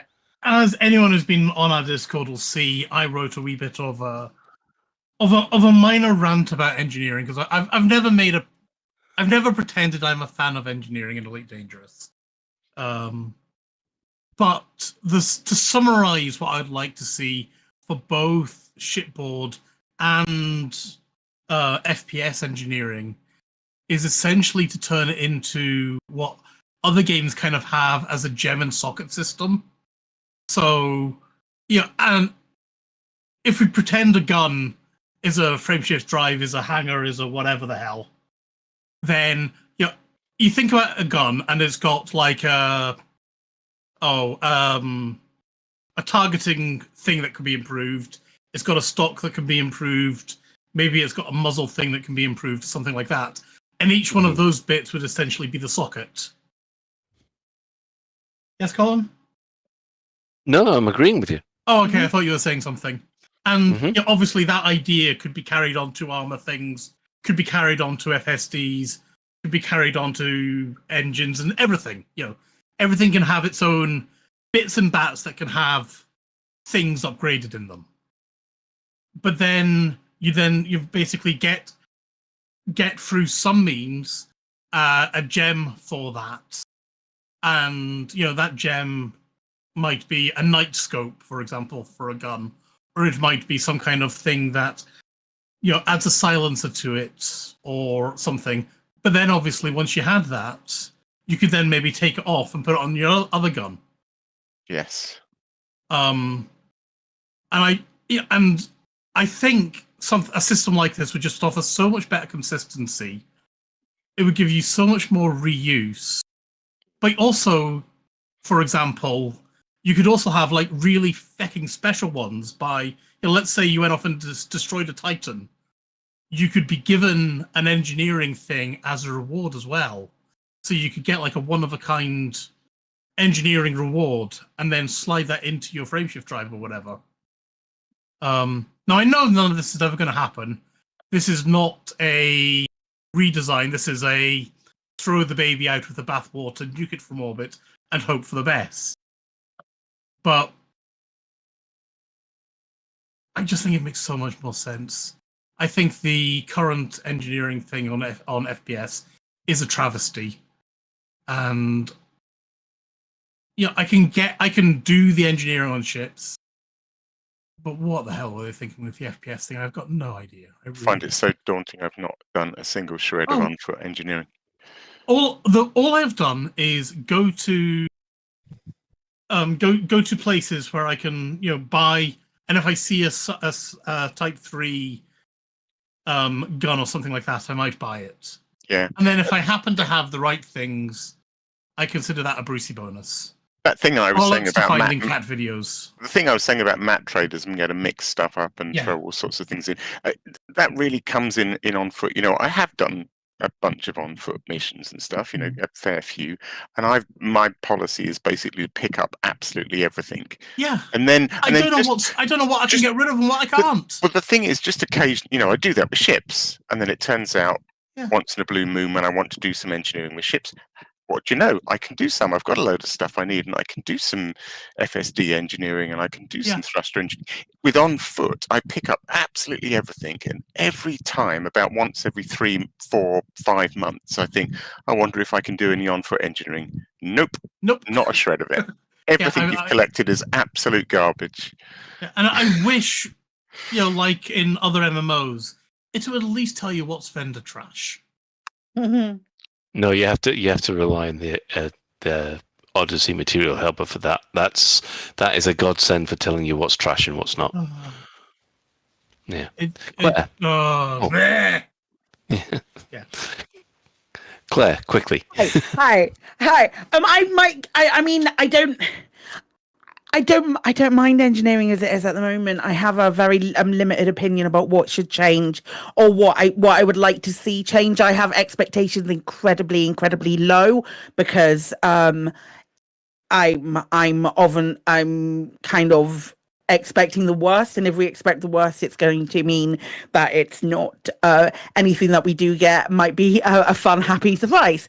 But my hope is that we get it can be summed up by just more in general. I'd like to get more materials when I pick up one thing, especially on foot. You get three whenever you're picking up one thing in space at the moment. Yeah. So fuck it, you know what, let's go mental. Make that 6 and make the stuff that you pick up on foot, make it 6 of one thing. Obviously, please increase my limit so I can have more of these things as well. Those are my 2 real wants. Is if I pick up one thing, I want it to count for more of the element.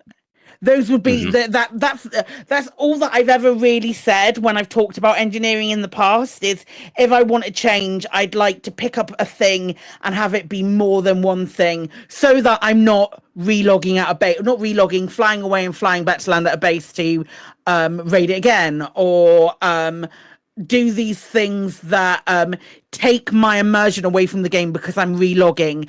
I hate that. I hate having to relog. So that kind of change would be really fun for me. Other than that, I'm interested to see if there's anything further than that Frontier comes up with or comes back to us with.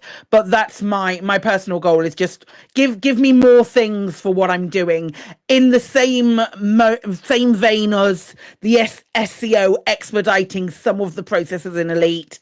Hopefully, they're also expediting other services. There seem other processes. There seems to be a focus at the moment. So one of the question of the week was answered with there's a focus with reducing the focus on not pandering, but maybe acquiescing to a player need for more player for like an urgency that a player requires. And I think a blanket more is better. It's better and reflects that as well. Yeah.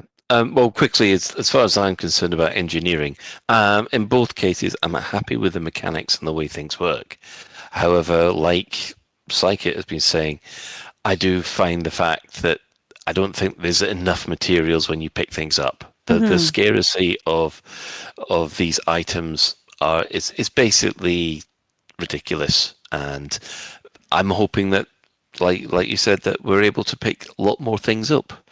Oh, and recycle, and Alex's idea about recycling old equipment to get mats would be chef's kiss if they put that in. But yeah, so we'll take, after that quick overview of what the crew thought, let's see what you thought. So we put this question out after Chris Mark IV, or during Chris Mark IV's Black Diamond FM radio show on Sunday. You right? Yep.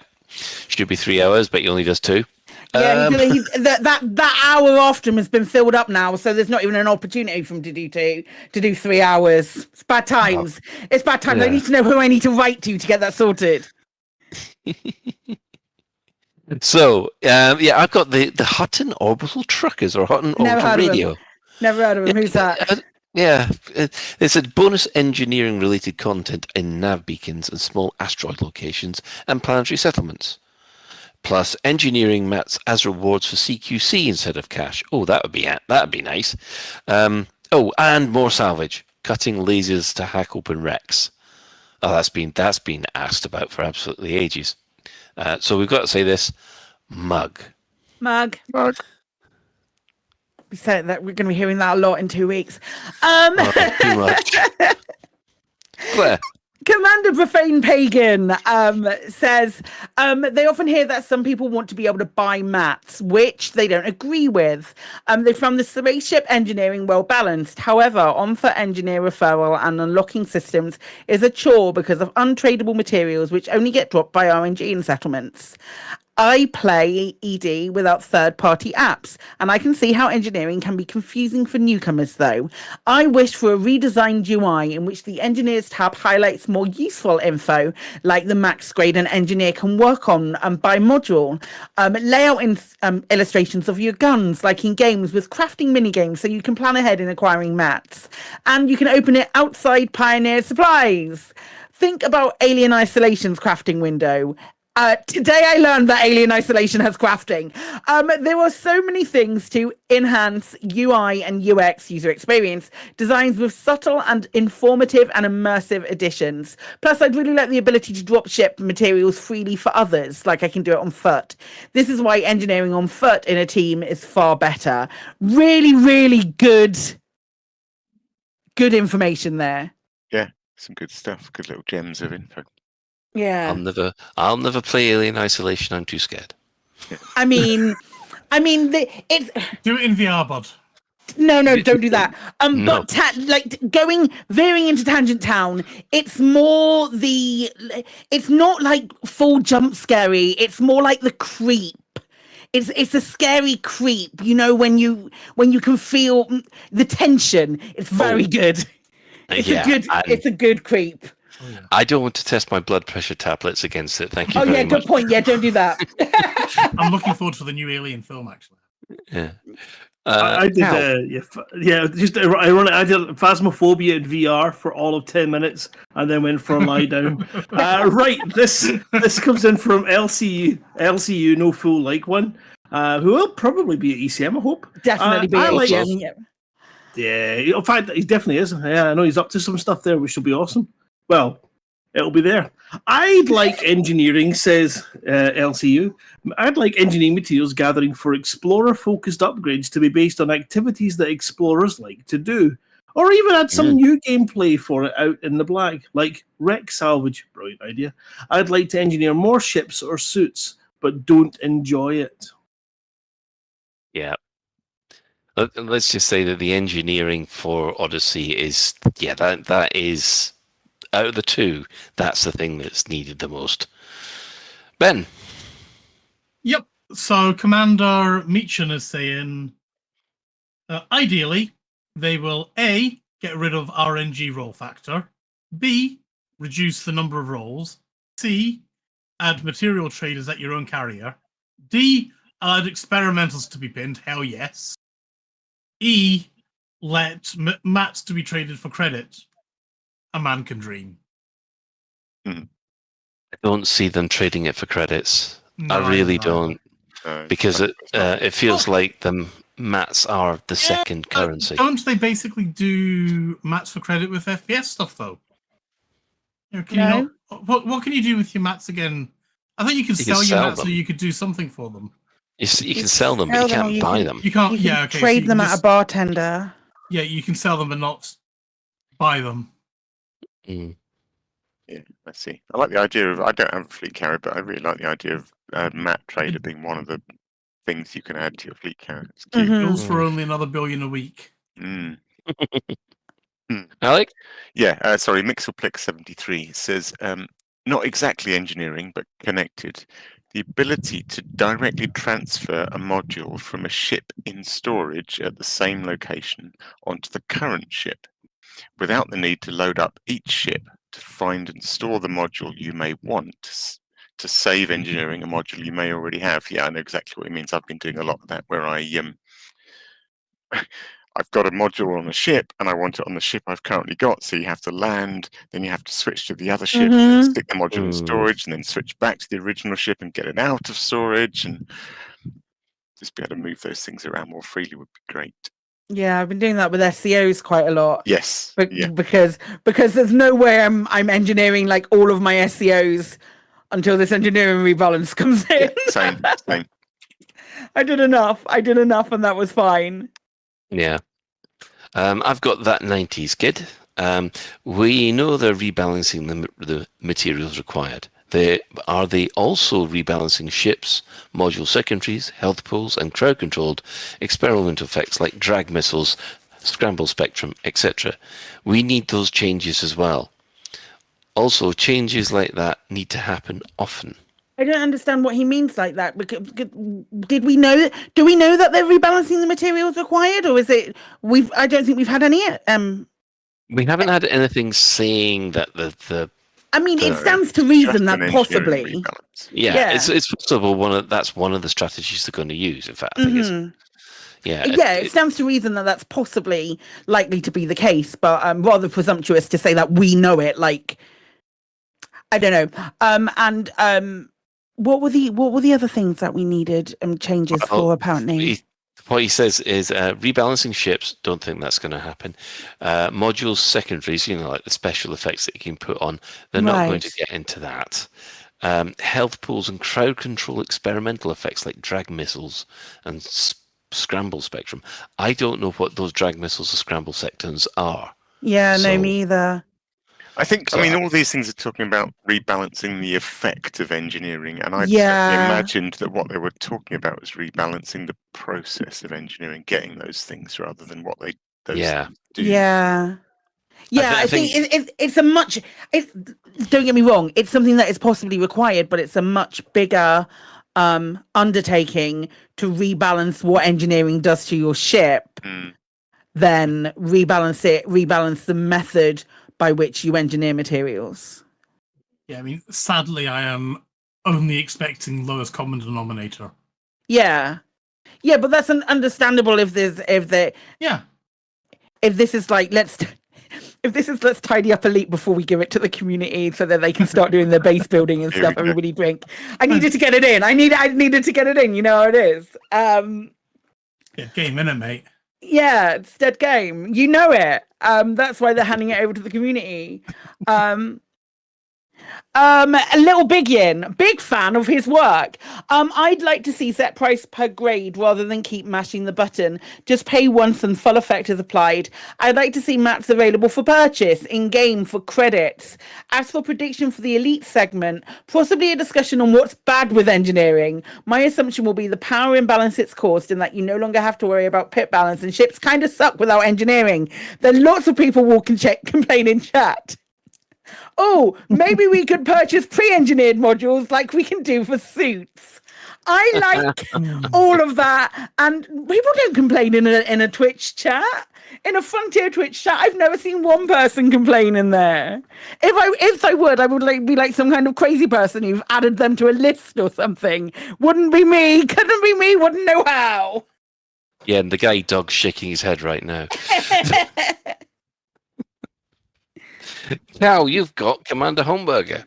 Yeah, Homburger, who has kindly split it into the separate sections for in-ship engineering. Raw and manufactured gathering doesn't need to be touched. Collecting both involves relaxing, fun gameplay. Yes, I find that it does seem to be that a lot of us are on the same page. Data, however, Data, however, is a robot in Star Trek, and Data, however, needs a collection method that rivals the efficiency and immersion of the other two types. Here.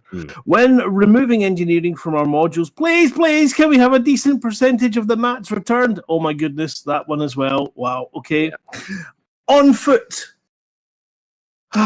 Well, they follow down Psykits. It looks like they want 3-for-1 pickup, just like in ship. I concur, that's a good idea. Even more. Okay, ability to remove mods and get a percentage of the mats returned, yep. Trade all material types with bartenders. That would be good. Or split bartender. No, I'm adding to your answer. No, just ignore me. For the love of Braben, a higher probability of commonly needed mats like manufacturing instructions. Oh, praise me! I want my soapbox. Definitely, yeah. It needs to go warm up, Cal. Jesus. Oh, sorry. Amen. So say we all. Yeah. Manufacturing instructions, settlement defense plans. Thank you. No, settlement assault plans. That's the worst one. But you see, I've been doing so much murdering and base raiding, I didn't realize I had so much of these, and therefore it wasn't a problem. But then the one I didn't have was manufacturing, and when I looked at my Odyssey helper, it said I needed 120 with 120 to go. And I'm like, don't you have like you've only got like 100 storage for them as well? So it's a multi a multi-level trip. So you have to get the 100, and then you do the engineering with the 100 that you have.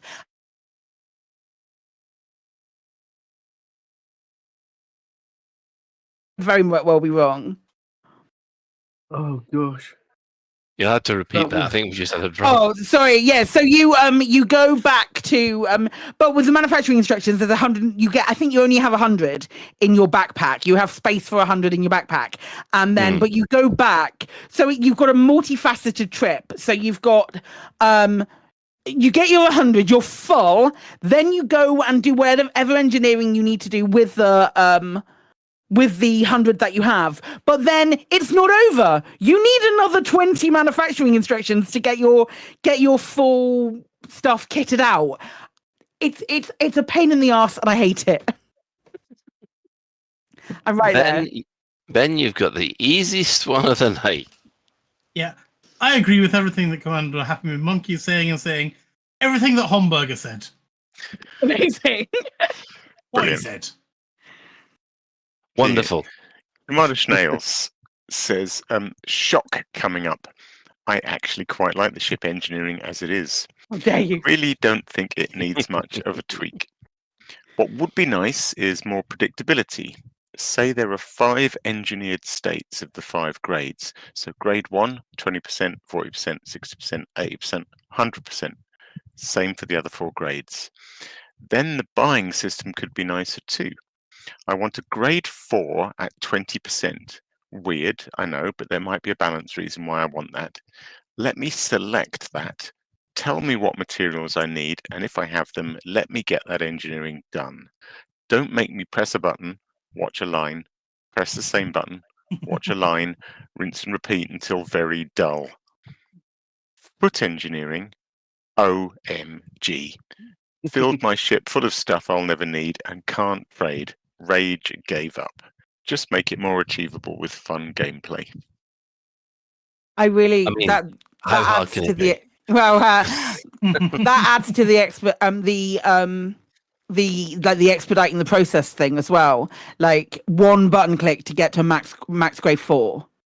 Do you know what I mean? Yeah. That would make a huge difference. Well, I've got Buxton. Ship engineering is generally okay. It does seem to be a consensus about this, really. It'd be nice to have a button to fully engineer a module so you didn't need to click the same button 10 times. But it would be nice if material traders were better value. But it's generally fine. On foot engineering is a mess. There should be some way to remove mods from weapons and suits. The bartender should be able to trade all types of material, but the main thing that FTAB should get rid of is all those trash materials that are utterly, utterly, utterly useless. I'm adding utterlies because this is something I agree with. It would be so much better than the current system. It's a gamble whether you open a cabinet and find it's full of useless crap that isn't used for anything. Yeah. Or let us map trade all that useless crap into something that is useful. Very true. Yeah. Claire. Yeah, we have Steak Typhoon, who says they want to see more graphics for engineering. The current UI is just a colourful spreadsheet. We don't even get the icon of the module we're upgrading. We don't. We should. That's terrible. Very true. We want our icons.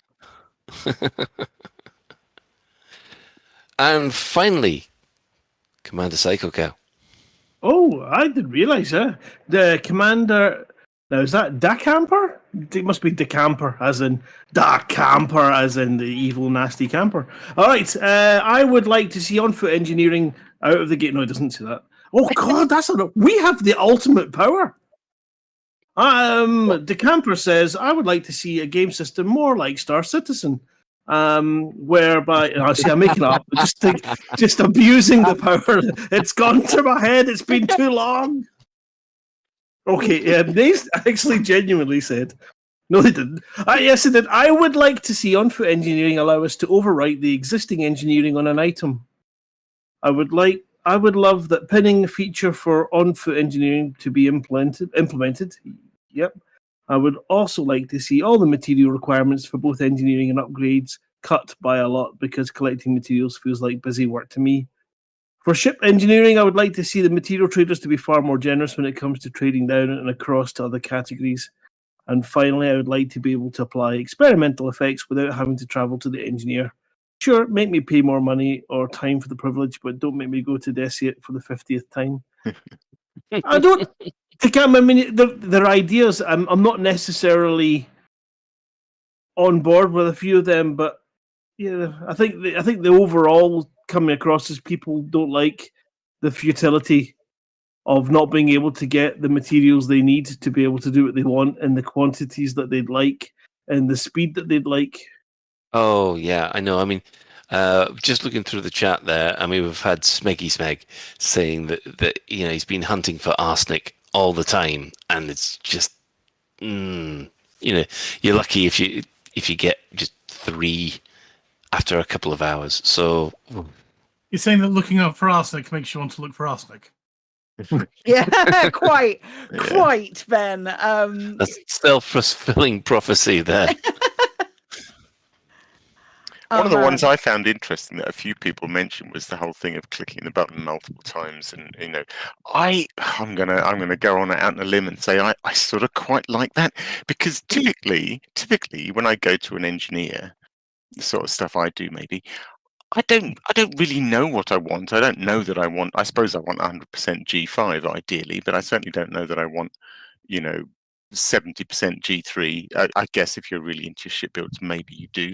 But what I do, that previous description of click a button, watch a line, click a button, watch a line, I actually sort of like that, because I click a button, I watch a line, I see my materials go down, and then I think, should I do another one? I'll do one more and save half of my materials for the other thing I need to do. So I'm sort of balancing it on each click and thinking, one more click. That's more organised than I am.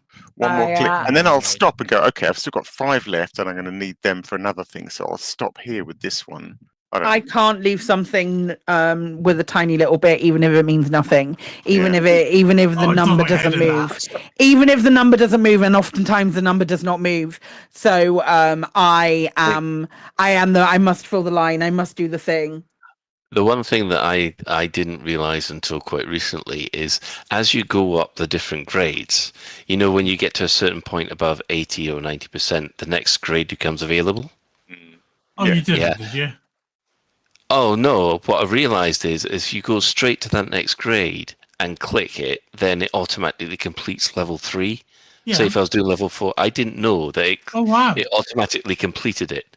So I thought doesn't it make level 3 basically irrelevant? Yeah, it does. So you get tick, tick, tick. So going the full all the way around the circle to complete it 100% is a waste of time. You just need to do it until the next level becomes available. Yeah. Oh yeah.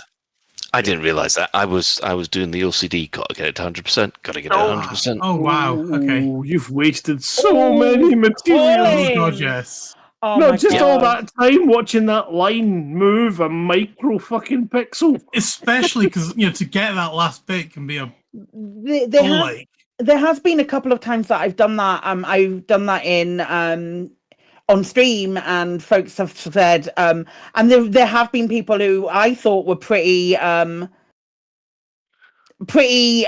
in the tooth as far as Elite were concerned, who were like, "Wait, what the fuck? Hang on, what?" Yeah, so, I'm getting everybody here, Commander MD13, Turkarov, Kremen. They're going, what have you done? No, you're not the only one, Colin. You're not the only one. It's okay. It sucks to be you, and my guy, I'm really sorry. But also at the same time, you're not the only one that's done that, so don't worry. A massive fail, Colin, but it's very on brand. Yeah. A double I know what they say. It's usually me. To be fair, like riding a bike. It's the on-brand thing. So. You just get. I will send more accordion music up towards you if you carry on. Really, really difficult accordion music will be sent your way, Gal. So don't. I was going to go for a duet of DCM. Anyway, we'll move on to any other business. We've got a few things. Couple of things from me. I'm repairing all the ships from the Elite Dangerous Miniatures game that we'll be using on at a ECM. if you're interested, I have created a Google form for booking a place at one of these games. We need at least 2 players for a session, but I can run it with up to 6. So I put a link in the show notes, and there's also in the Discord and on the forums. If you're interested in playing at ECM, just sign up and tell me, and just select the time you want to do. Next up, bloody War Thunder. I don't know if this isn't just me, because I've seen hundreds of people complain about this as well, but it's god awful if you're using a hot ass. It is, and the problem seems to be the yaw, because how the hell am I supposed to beat the snot out of my son with pretend biplanes, not real life, when my plane's tail is wagging more than the golden retriever when you say walkies? It's just throwing my head in. So if there's anybody out there who would, any War Thunders experts who know how to solve this joystick tail wagging problem, because it's absolutely fine if you're using a controller, but if you've got a way to solve this one using the HOTAS, I'd love to know, because I don't want to use a controller or a mouse. It feels wrong. So yeah, and that's my therapy for the week. Is it an analog thing, Colin?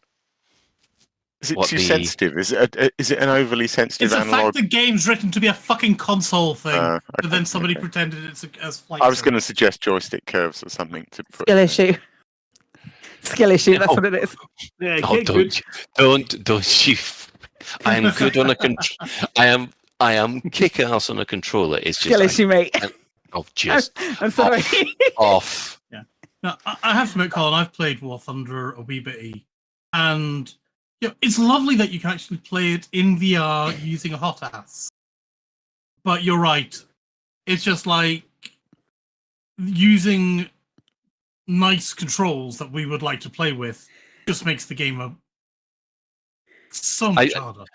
I finally got round to remapping all the buttons for the X-56 on Star Wars Squadrons. It took me 2 hours. And then did you crash into a wall, and that was it? No. That also feels like a bit of a skill issue. If I'm not going to lie. No, I was back up there beating Luke Skywalker's type skill levels there. Thank you very much. Using the Force, I don't need to. That's how good I am. I don't know how Star Wars works.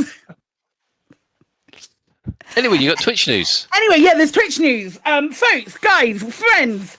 You might have seen, if you're on the Twitch chat for Lave Radio, you might have seen a little thing pop up. From the 30th of July to the 19th of August, I think it's 12 o'clock PT Pacific time, so that's like 7 hours behind us, around UK time. All gift subs and all brand new subs to channels with subs available get 3 months of free Apple TV Plus, which is redeemable from the drops and inventory page, which is where you claim your elite skins. So while the Lave Radio Twitch doesn't have subs enabled, you can support Colin by going to twitch.tv/Phoenix Defier. You can support me by going to twitch.tv/Psykit, or you can support Psykokow by going to twitch.tv/Psykokow and doing brand new subs, or a brand new sub or a gift sub on any of those channels, which will give you 3 months of free Apple TV. Fill your boots if you want that. It's a really decent deal because it's only Twitch subs are all different prices all over the world, but it's less than a tenner for 3 months of Apple TV. While you're there, I've got a Twitch stream team called Space and Chaos, and we're doing loads of cool shit. So feel free to take a look at that as well. Okay, we're done. But yeah, save money by doing things. There are links to all of those channels that I just mentioned in the show notes. That you will be able to see wherever you receive your podcast or on our website. Excellent. I see people are just pillaring me now about my skill issues. It's a skill issue, mate. My skill issue is a skill issue. That's like a quadruple skill issue at the moment. Right, our sister station, Hutton Orbital Radio, it broadcasts on a Thursday from 8:30. You can tune in at twitch.tv/huntingorbitaltruckers, or if you just want the audio, just go to radio.forthemug.com. For the discerning commander that likes a bit of CQC action, check out the CQC Discord at discord.me/Elite Dangerous CQC. Yep, Matt's for CQC, and hashtag. Well, I'd love to see that. And we're also giving shout outs to the other Elite Dangerous podcasts. That would be the Guard Frequency, who do other space games as well. There's also the wonderful accent mangling loose screws. So, yeah. And of course, if you speak French. Is that the funky music do the talking? I got told off for not saying this last week. There's the wonderful Elite Dangerous fellas who do a wonderful podcast as well. Say that again.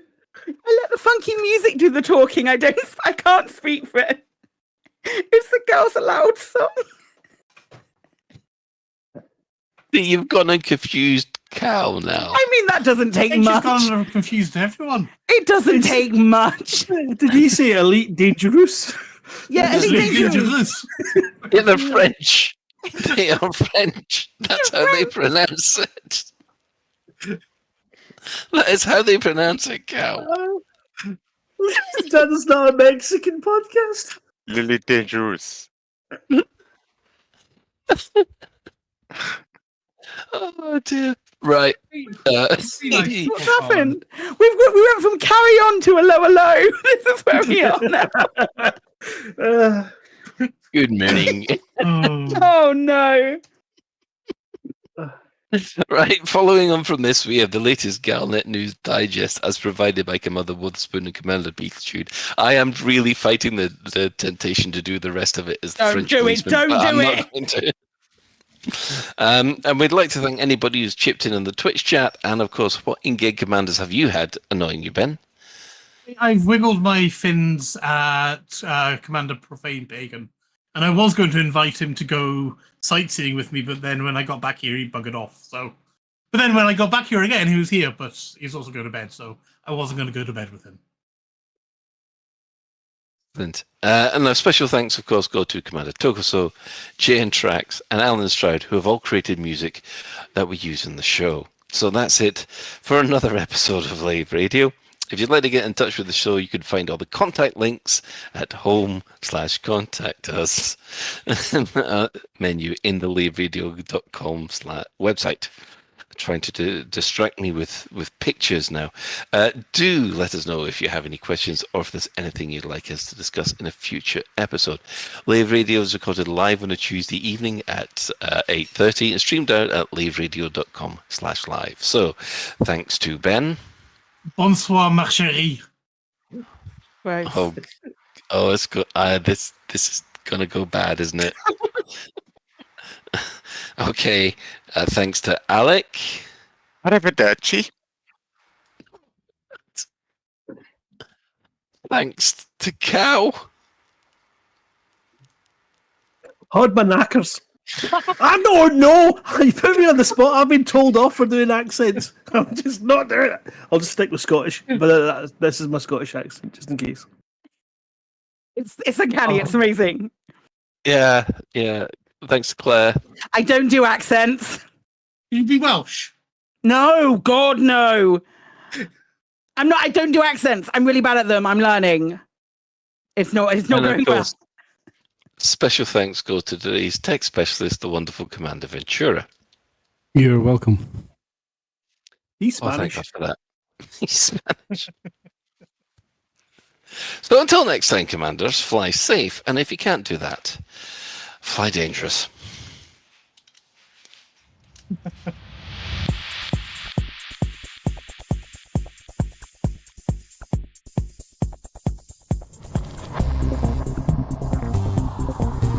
Is your life like this?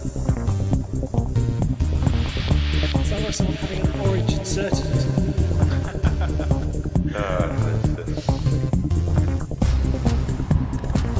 Need a safe word. Space can be done.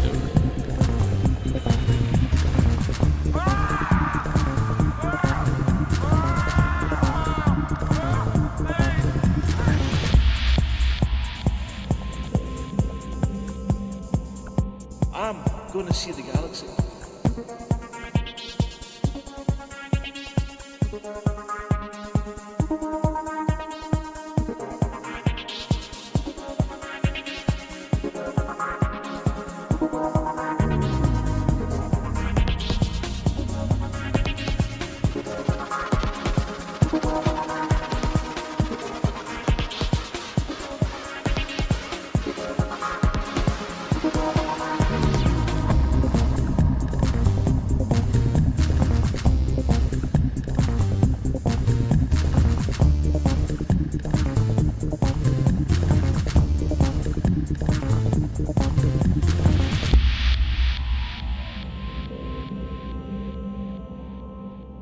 Ah, damn it.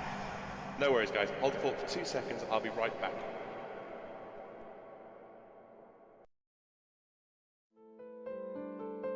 Do you suffer from problems with incontinence? If you do, then our pee-pads are for you! Yes, Commander, your very own pee-pad while you're out there exploring in the universe. Then you can go whenever you feel the need. No need for a toilet pesking back there and then having to wonder, how do they deal with the poop? No, you just go in the pad and discard it at your local station. Let them worry about the physics of disposing of sewage in space. That's not your problem, Commander.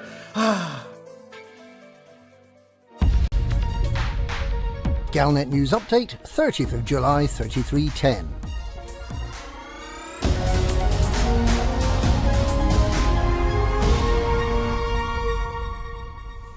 The new Lakon Type 8 stretches the size limit of a medium hauler.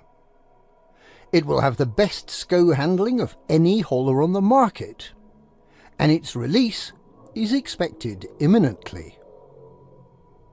That's according to Naomi Landseer, chairperson of Lakon's board of directors, speaking to a shareholder meeting at Lakon Spaceway Central earlier today. Those present were treated to a guided tour of the prototype Type 8 and were given a technical briefing about the ship and its development.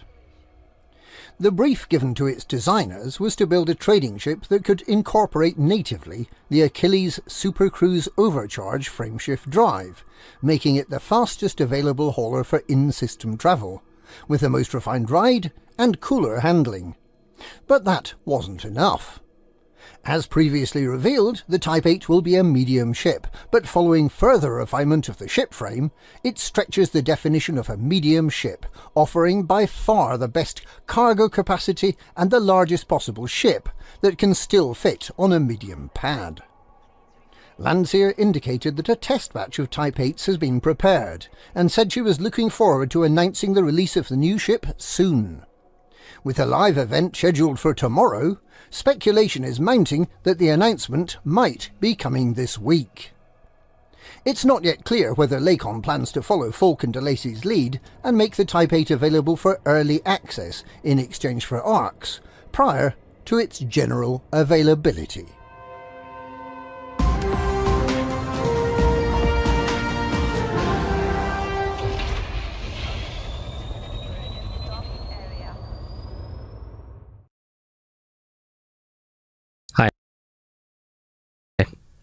Commander Kumar the Far here, and you're listening to Lave Radio. Up next is a track that I wrote based on a true story. It's called Pirates Took My Spaceship. Now, if you want to listen to more stuff that I've written, you can find that at soundcloud.com/KUMARTHEFFAR-1. Oh crap, the bag!